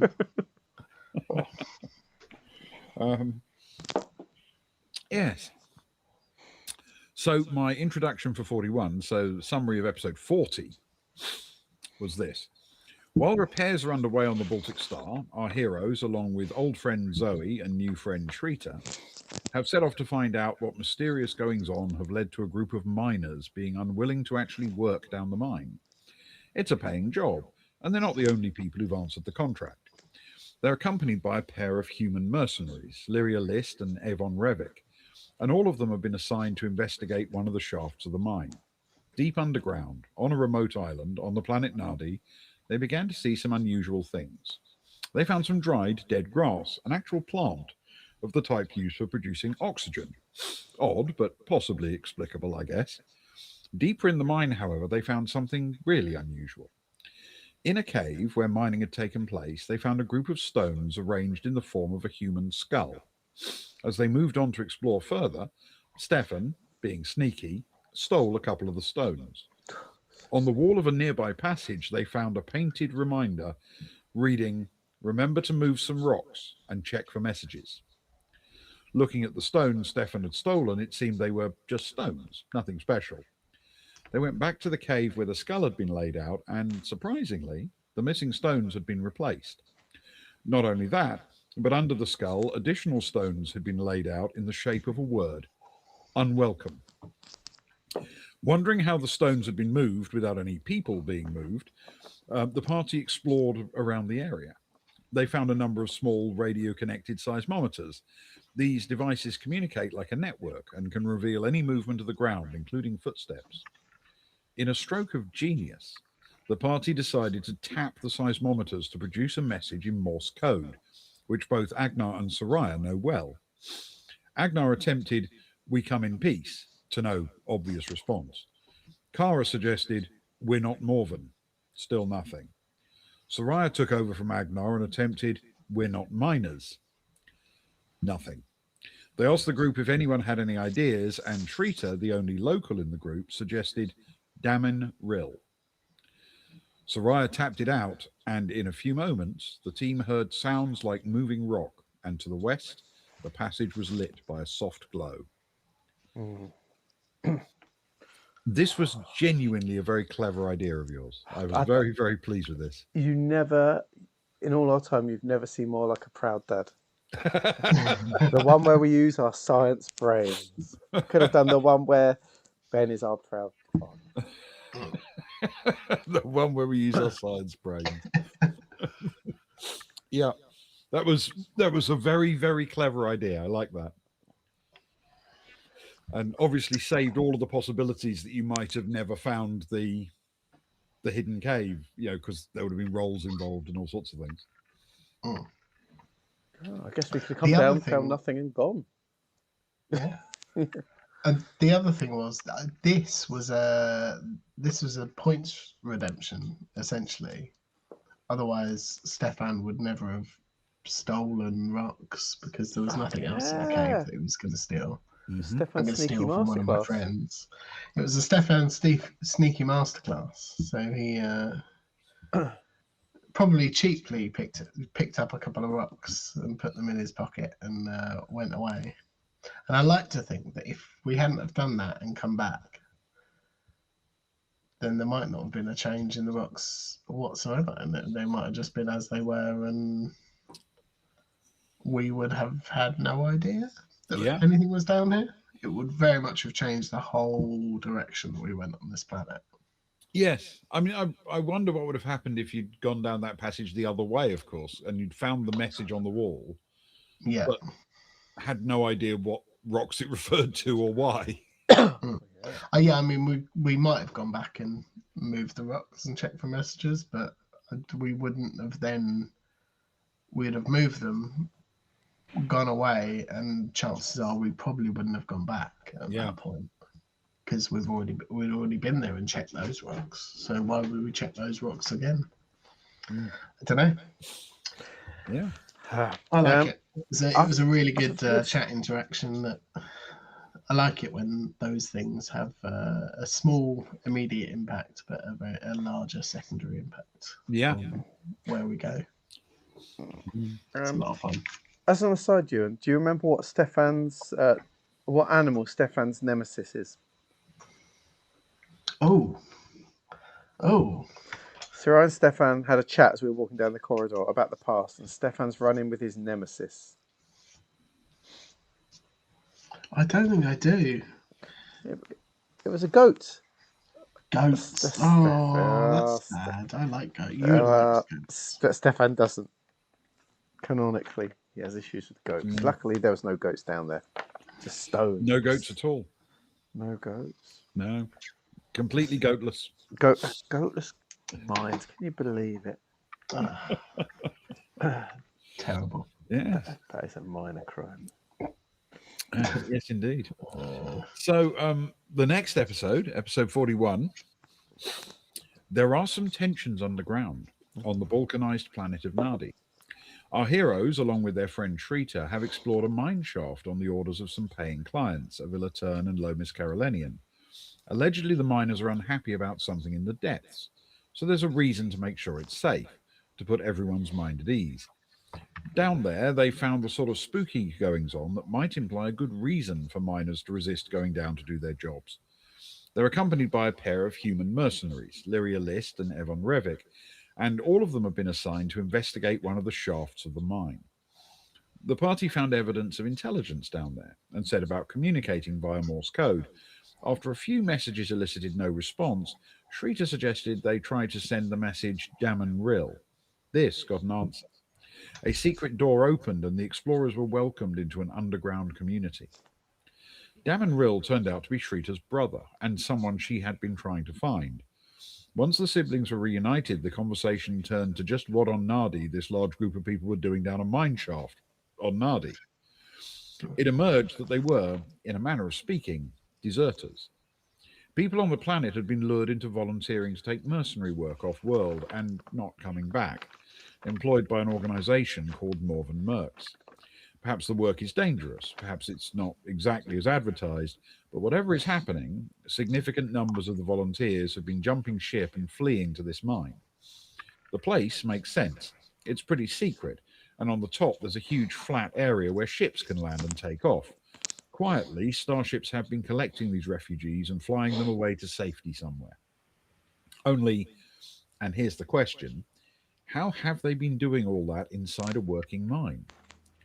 Well, it turned out that the working part is a bit of a stretch. This part of the mine complex has been shut for ages.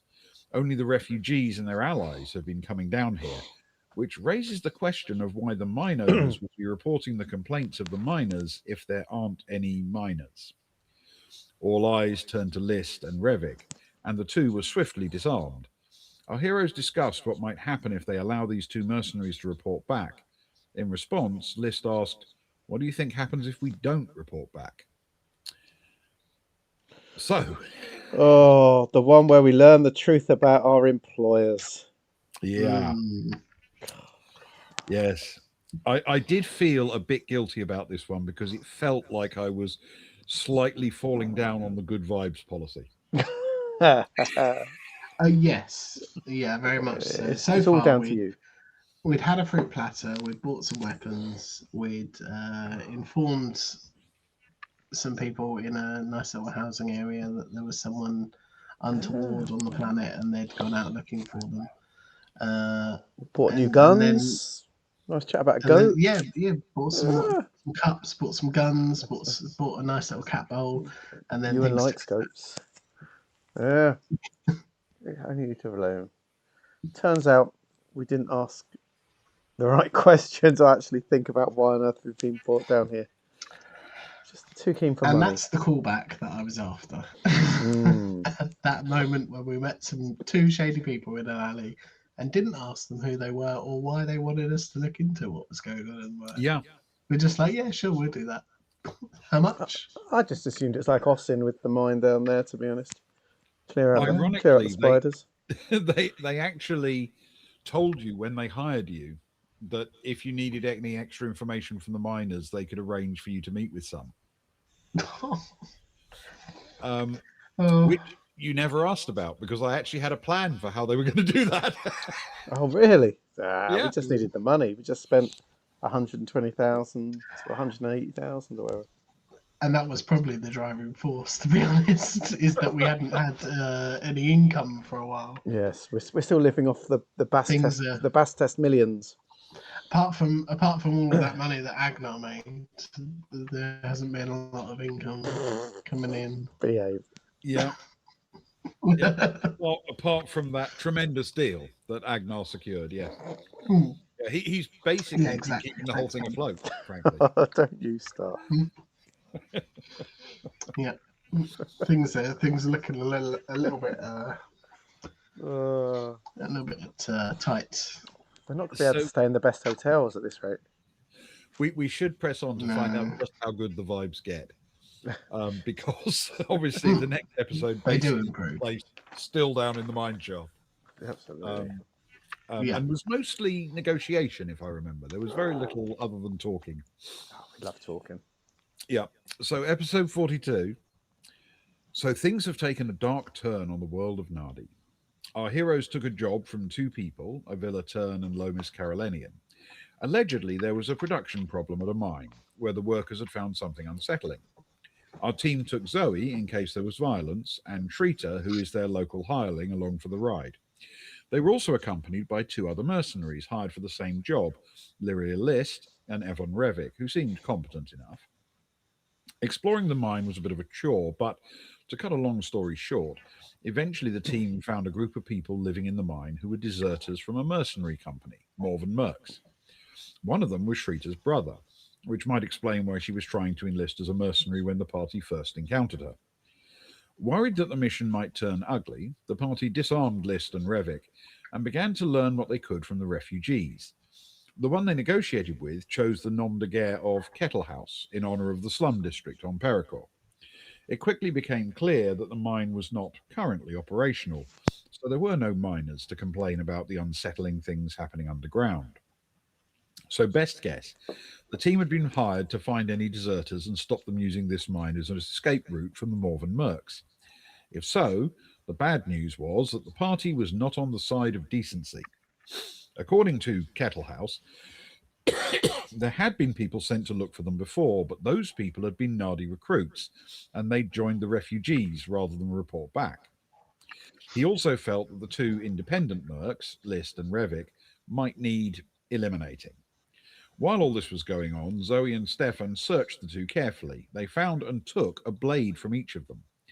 These weapons were unusual devices called lyric blades, and they were quite interesting finds for anyone who can use a blade as a weapon.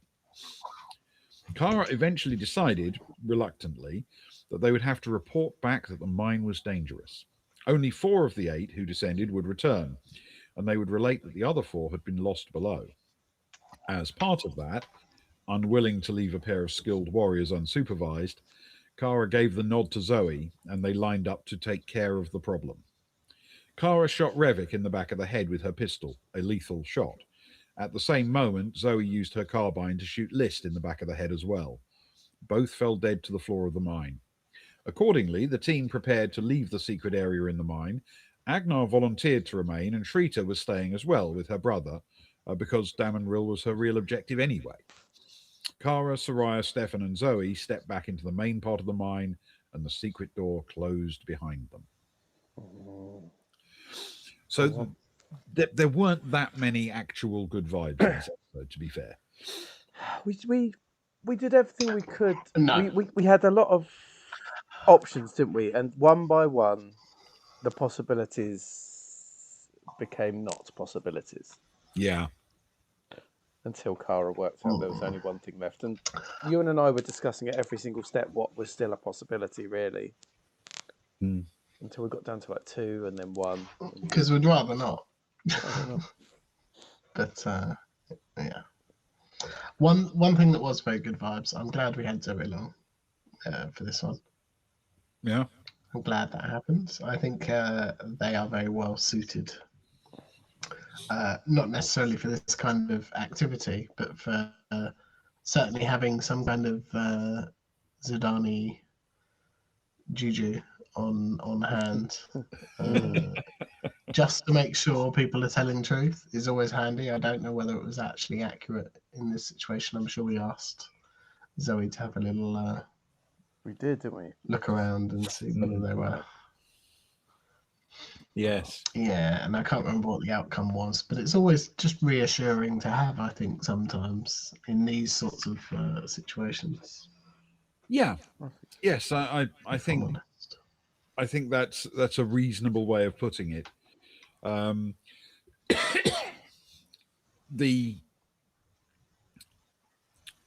There are some benefits to having someone like Zoe around, just like there are with having someone like Stefan around. When there is some, duggery of the skull that needs doing, it's handy to have people who are just a little bit more morally flexible and not quite so paladinish. Because sometimes there are some dark deeds. I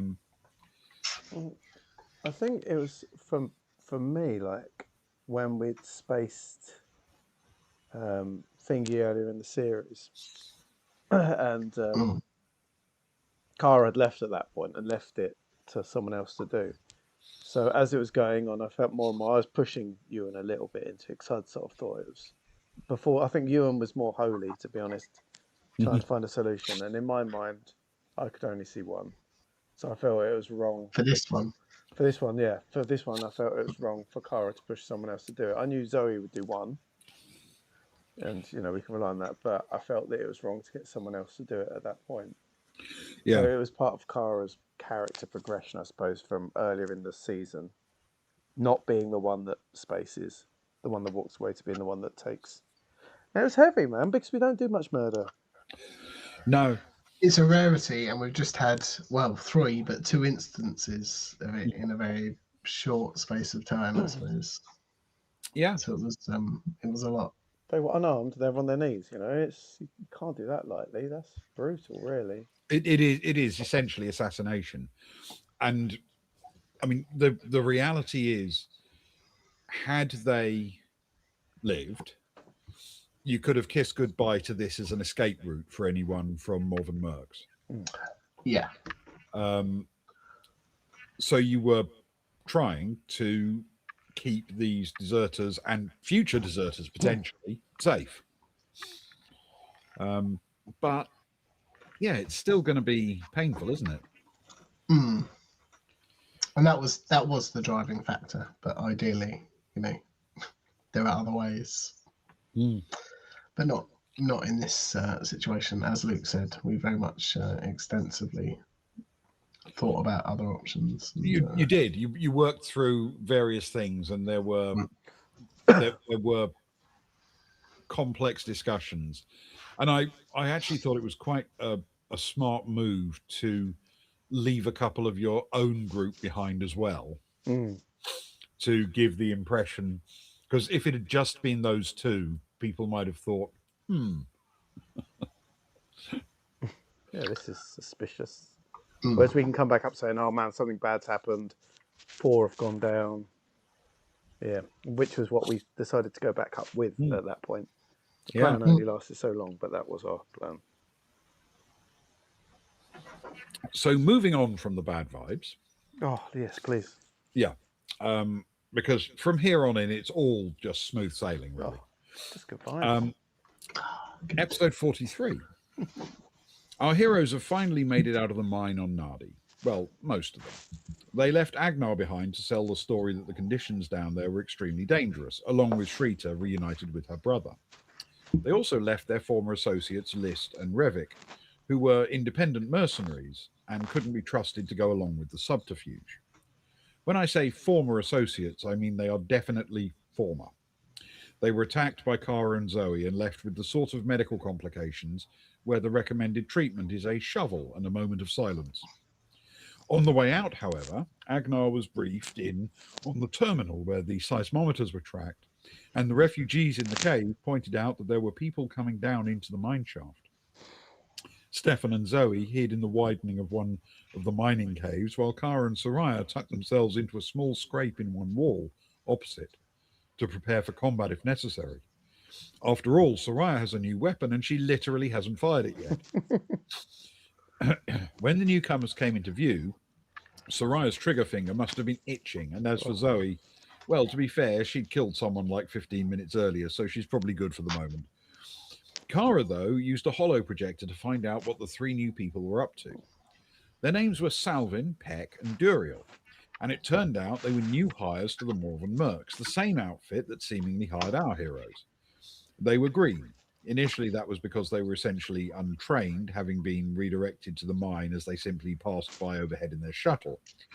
After a few moments, though, they were more green because Kara and Stefan, who was feigning an injury, spun them a yarn of a very dangerous mine, unstable, prone to rockfalls, cave ins, sudden death. In fairness, they weren't lying about the sudden death part. Salvin and Duriel helped carry the injured Stefan to the lift. They said that the lift itself had been unreliable and crashed back to the bottom when they tried to raise it. This was actually thanks to an EMP booby trap left there, but they, at the top of the shaft, lacked this information. Kara managed to get the lift working again to everyone's relief, and they headed back to the surface. Up there, they were met by Carolinian and Turn, the two people who'd hired them. They were paid for their work and even got the bonus for it actually turning out to be dangerous. Their employers then seemed to give up on the mine as a thing of interest and jumped in their shuttle and left, telling Peck to fly everyone back to Pericor, the multinational island that serves as the hub of the planet Nardi. So there are still some loose ends. Hova Marilia, a dangerous character from their last world, Dark Moon, has appeared on Nardi, and the heroes have asked a local called Ten to investigate. They might, have need of visiting the main offices on Pericor for some reason or other, though maybe not. And the Baltic Star is currently being refitted by her crew with the enthusiastic help of Star Orica, a skin job friend of theirs, who Kara helped to get some ID that claims she's human. It's weird. I'm sure skin job is a slur of some sort, even though it's referring to fundamentally an appliance. Anyway, everything's going brilliantly and there's nothing to worry about. Just don't leave the planet without collecting Rose and Gerg, who are into the second day of drunkenly celebrating their shore leave at the Hotel Trinity. Okay, so this was a bit more upbeat suddenly because you made a very good roll, a very good persuade roll when you had to convince the guys that the mine was dangerous. I'll I'll be honest. I very much appreciated both of you in this episode because seeing what had just happened, we were then confronted by what turns out to be a very different type of mercenary. 3 of them. Yes. And Luke's first instincts were not to kill them, which, to be honest, in that situation, I probably would have been edging towards because I'd be like, "Oh, there's more people after us. Okay, let's do this." I was back to my normal self after the last It episode. it was really nice to have that alternative and to experience the juxtaposition between the 2 mercenaries we went down there with and the 3 that we found on our way back out. Yeah. It certainly was a different kind of vibe for the 3 new guys, wasn't it? Definitely. They were much less comfortable with their new assignment. What was the turn of phrase they used going in? Something about no survivors. Yes. The original. No risks, no survivors. Yeah, definitely didn't give off that kind of vibe. No. No, these guys are new hires and not even really trained yet. Exactly, yeah. Which, is fair enough after all. And it allowed for a great use of the holo projector. It's nice to get it out every now and again. That's true, which is, it's a really neat little tool, that. I mean, it's always going to have to roll a sort of persuade or something. Yeah, it's persuade plus like some art thing, isn't it? I think, but yeah, but it's going to be, it's going to help. It buys you a second or two, I think, to make a decision. And Stefan fakes an injury, and we managed to get rid of the hirers and get paid, so everything's good there. It threw our plans a little bit when they came down. We weren't expecting that. I think so. It meant we had to start telling our stories sooner than expected. Yes. But it ended well because we invited them to come back for a drink. And I'm always happy if we're going back to a bar to drink with new friends. Well, on the subject of which, that was episode 44. Which was a good one. Definitely good vibes. Well, this is effectively a classic Baltic Star episode, isn't it? Because it's all drinking and chatting. Yes. Oh, and contract negotiations. Actually, that's another Baltic Star thing. Yeah. So our heroes have returned to the multinational island of Pericor, where the 3 nations of Nadi share a free city. They flew back without Shrita, who they left with her brother in the mine. Someone else they left behind, right? Oh, yes, the 2 dead mercenaries that they killed. They're not coming back either. Anyway, back at the Hotel Trinity, the party immediately set about getting drunk. They ordered plenty of beer, plenty of mimosa, and a new cocktail, or not really, a pretty typical cocktail on Nadi, but with a new name. Oh, yeah. They left Rose and Gerg at the hotel while they explored the kettle house and went on the trip to the mine. But those 2 came back to the bar just after the party returned. They brought back 3 very inexperienced mercenaries with them. Happy Salvin, Peach Peck, and Rumble Duriel. And before long, Kara began asking them whether they'd be interested in joining the Baltic Star as a sort of offshoot mercenary group called the Yay Team. Ah, the Yay Team. They seemed enthusiastic, but there was a slight snag. They'd signed contracts that required they serve 20 years in the Morven Mercs, and the cooling off period for the contracts had already expired. Buying out would cost 48,000 credits each. So, new plan, they're going to return to the barracks late that night and steal the shuttle they need to escape. They're going to fly it away and then deal with the consequences as best they can. So, a heist of sorts. Only this one has the benefit of very little planning, no time for reconnaissance, and everyone's drunk. Should end brilliantly. At least the game of rat on the big screens is going well, assuming you cheer for Morven.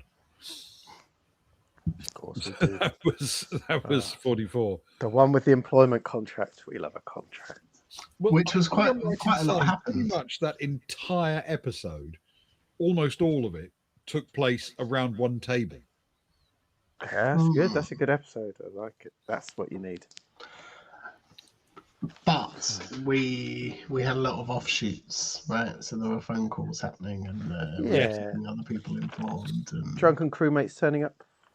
yeah, Yep. which was good. Is this when we went upstairs to the bar, or was that the first? No, we went to To the pool. Sorry. no, the pool was the first time round. Yeah. No, we missed that. The fun pool times.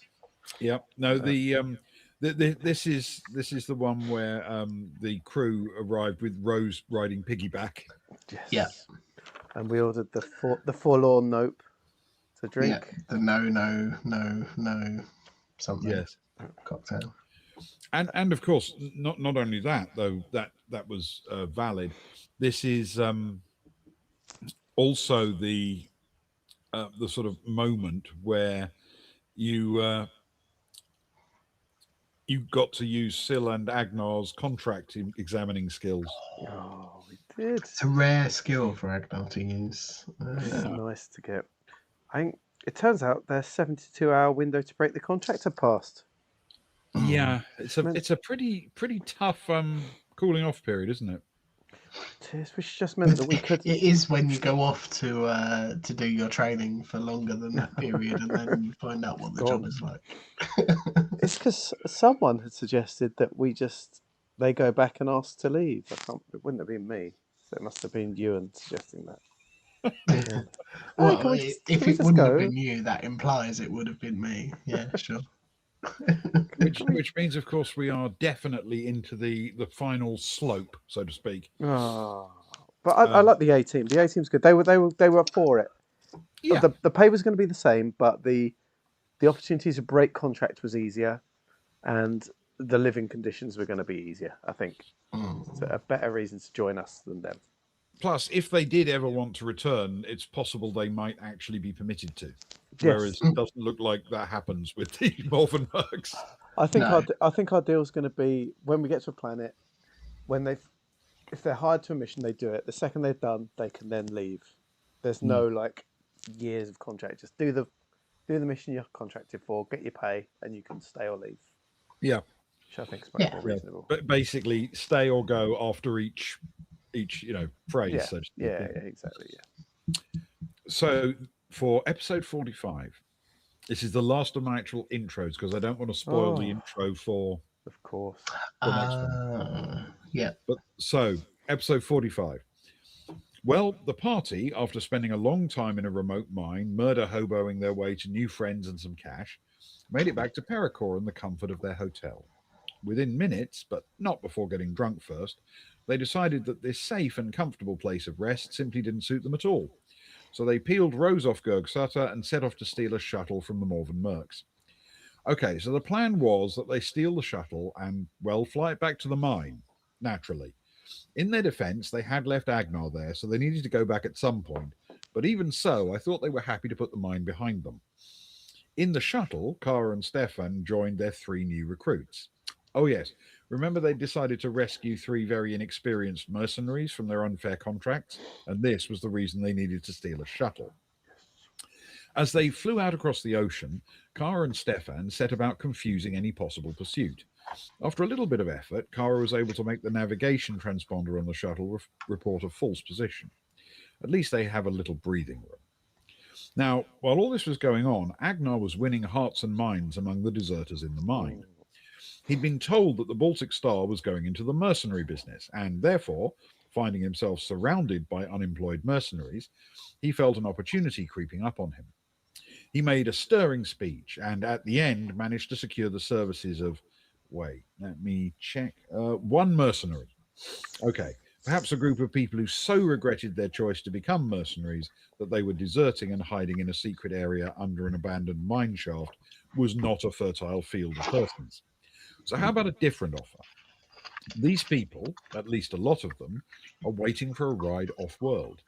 Agnar offered to use the Baltic Star to transport anyone who wanted to Kukish, and this time the refugees were more enthusiastic. A total of 10, including Shrita and her brother Damon, agreed to the offer. Outside, Peck, one of the three mercenaries they already had in the crew, landed the shuttle right against the rock on the landing area, and everyone made their way under cover. As they made sure they were safe and sound, the Baltic Star reported in. She's already on the way. Oof. Oh, the one with Cags is the 18 because I'm forcing Agnar to have to use Cags as his sergeant for his special project. Okay. Can you imagine anything worse? It gives them both something to do, and they get on so well. They share a love of whiskey, Yeah. different quantities and qualities, but still. You know It's for a fun fact pairing. there are things that Cags can teach them. Exactly. Underhanded approaches. He'd be a great Mostly to do sergeant. with their downtime. Exactly. So it's a perfect combo. Mm. Yeah. Yeah. The thing I liked most about this one was it was a reflection for me on how different perspectives can come at things from a very different way. Yeah. Ewan and Agnar both thought that it would be a great idea to pitch mercenary work to a group of people who were so desperate for mercenary work that they signed a horrific contract. Ben, on the other hand, had the opinion that they'd had such a poor experience during their time as mercenaries that no, they didn't want anything to do with that. So what And way I do you thought, fall, you know Ewan? what? What do you Fair think? enough. No, what way do you actually fall? Do you think you were right, or do you think Ben was right? Me, Yeah. What do you think? I don't know. For a large group of people, I think there'd be people on both sides. But Yeah, but you in see, reflection, I can you, totally see where Ben's coming from. Did you roll Makes a badly? lot of sense. it wasn't my decision, shall we say? Mm. You see, when you rolled your persuade check, Yes, there are also dice involved. um, that kind of decided whether these people were more enthusiastic about getting legitimate mercenary work with a decent employer, or more worried about their previous experience. Yeah, Can't, yeah. can't believe that Don't You Know Who I Am didn't work. The Riff Yeah. Rammers. Yes, the one with Cags is the 18. Yes, and I think that's fair. I think that's very fair. Indeed. And I think we've got some nice with some nice additions to the Baltic Star, as it were, without the need Yeah. for any more. And to be fair, the one that you picked up, Orin Kell, he proved himself in the next episode. I think He kind of did. he's already Agnar's favourite. I can tell. Ewan Yeah. started like talking to him like he liked him with his little special projects. Well, we did have just a little bit more to go in the season because after some sort of maneuvering around in the lift to get everyone up to the surface so that they could get on board the ship, Agnar did try to assess whether or not Orin Kell was a good NCO material. And then we hit some discussions over where the next destination was going to be. And you eventually decided on Lemish. Part of episode 46, Sparrow, clutch your pearls and everything that you might have. It's Stefan in a dressing gown. Ooh. And it's not any. It's a leopard print dressing gown, inviting someone for a candlelit meal for two. Well, yes, How could you refuse? Because after you made the beginning of the jump, Agnar approached Rose and asked her to put. That is a tremendous dressing gown. It is a beautiful thing. I kind of want one. Yeah. So Agnar did indeed approach Rose to put together a romantic dinner for two. and it went, I thought, pretty well actually. Sil was quite charmed. Well, that's always good to hear. It felt as though there'd probably been quite years for us, but an awkward kind of weeks, maybe Yeah. months on the Baltic Star, where Stefan was just like, "Oh, this is really weird." This person that I once had quite a nice dinner with way back when we assassinated someone on that planet is now on the Baltic Star. What do I do? But eventually we got round to catching up, I suppose. Yes. Yeah. And you've got to use a room that we rarely use, actually, the sort of corner office on the bridge. Yep. Yeah. Which is a very nice suggestion. Thank you, Ben. Well, there's almost nobody goes through there because you normally only have one officer on the bridge at any one time. It's usually Cat, and if not, someone else is up there monitoring. But don't normally do so from the office, so it's just sitting there. Indeed. And yes, Sil did say that she was increasingly likely to stay on the Baltic Star, which is important because advocate and admin, those are the two skills. Yes, which we are severely in need of. Yeah, and she's got some pretty decent intellectual gifts. She's not very physical. She knows her way around the world of politics. Yeah, she's bright. She's well educated. Yeah. Speaking of people who we appreciate on the Baltic Star, I feel we skimmed over it, or I certainly skimmed over it on the last episode. But the hacking that Kara did to get the ship to appear in a different location. It's just another example of why we desperately need somebody with good computer skills on our ship. Yes, it's true. If everything works properly, the team works like a Swiss Army knife. You know, there's a tool for every task. Yes, exactly. But when it works wrong, you're left with Agnar trying to poison governors. Well, yeah, that does happen where suddenly for no just because of slight incompetence in the setup, you end up with Agnar doing stealth. Yes. Yeah. Or remember that time when Agnar tried to do trading? Yeah, a lot of these stories revolve around Agnar. Remember when we tried to get Agnar to lift something heavy? Do you know what? It's because he's the only person who seems to roll double ones when he's got -3 on his Stefan roll. rolls pretty well. It's just Agnar rolls terribly. Yeah, I don't know why. Yeah, I quite like Agnar Special Boy though. Old Orin Kell. He did. He naturally, as he came out towards the shuttle, he went left, which of course went down well with Soraya. She gave him the nod. So he'll make a good scout one day. Yeah, excellent. And it was his big test. Yes, and we finished this episode with just you arriving in Lemish and immediately receiving a message saying, "Welcome to Lemish. All ships must be boarded before permission will be granted to land. Please make ready for boarding." Yeah, not so happy about that. What do we know about Lemish? Remind me whilst we're here. Remind everybody watching. They speak Flemish. What do you know about Lemish? Well, I don't think you know anything in particular yet, do you? Do we not get any information? No, we know nothing about Lemish. Oh well. In that case, don't remind me of anything. I don't believe you yet know anything about Lemish.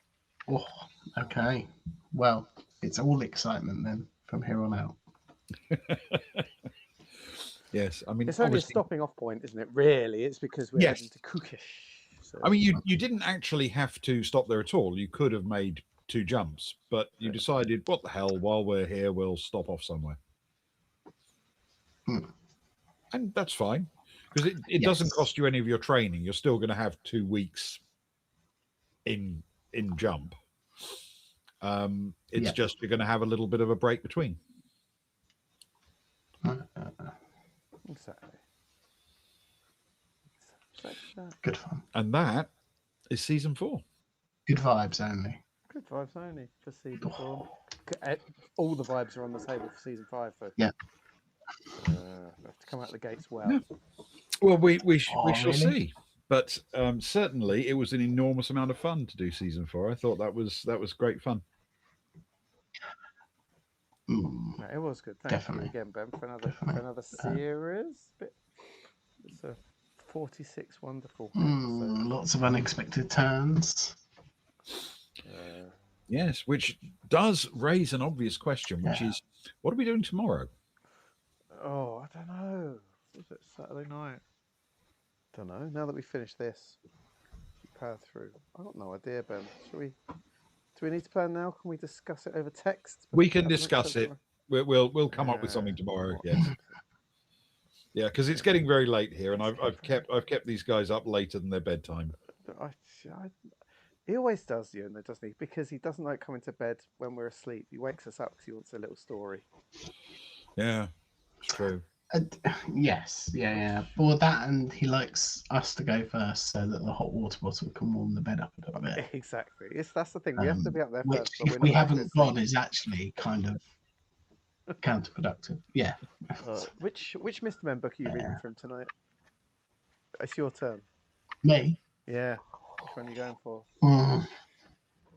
I'll probably go for Mr. Tickle. Of course you will. That's your nickname. It's a up classic. It's a classic. there. Well, thank you very much, guys. It's been fun. Thank you. It's always a pleasure to go through this. As Sparrow says, it's a cozy sessions. Yeah, and we know that no one can die during these sessions, so it's true. There are no actual dice rolls in these sessions. which takes a lot of pressure off, to be honest. Yeah. That's good. But I guess we're back to dice rolls the next time we return to. Yeah, travel. which will probably be a week, won't it? For the first of episode of season 5. We've got to sort the graphics out this week. Fantastic stuff. Right. Thank you, guys. Thank you, Sparrow. Thank you, anyone who catches up on Bod. Appreciate you all. Sleep well. Cheers, guys. Good night. Good night all.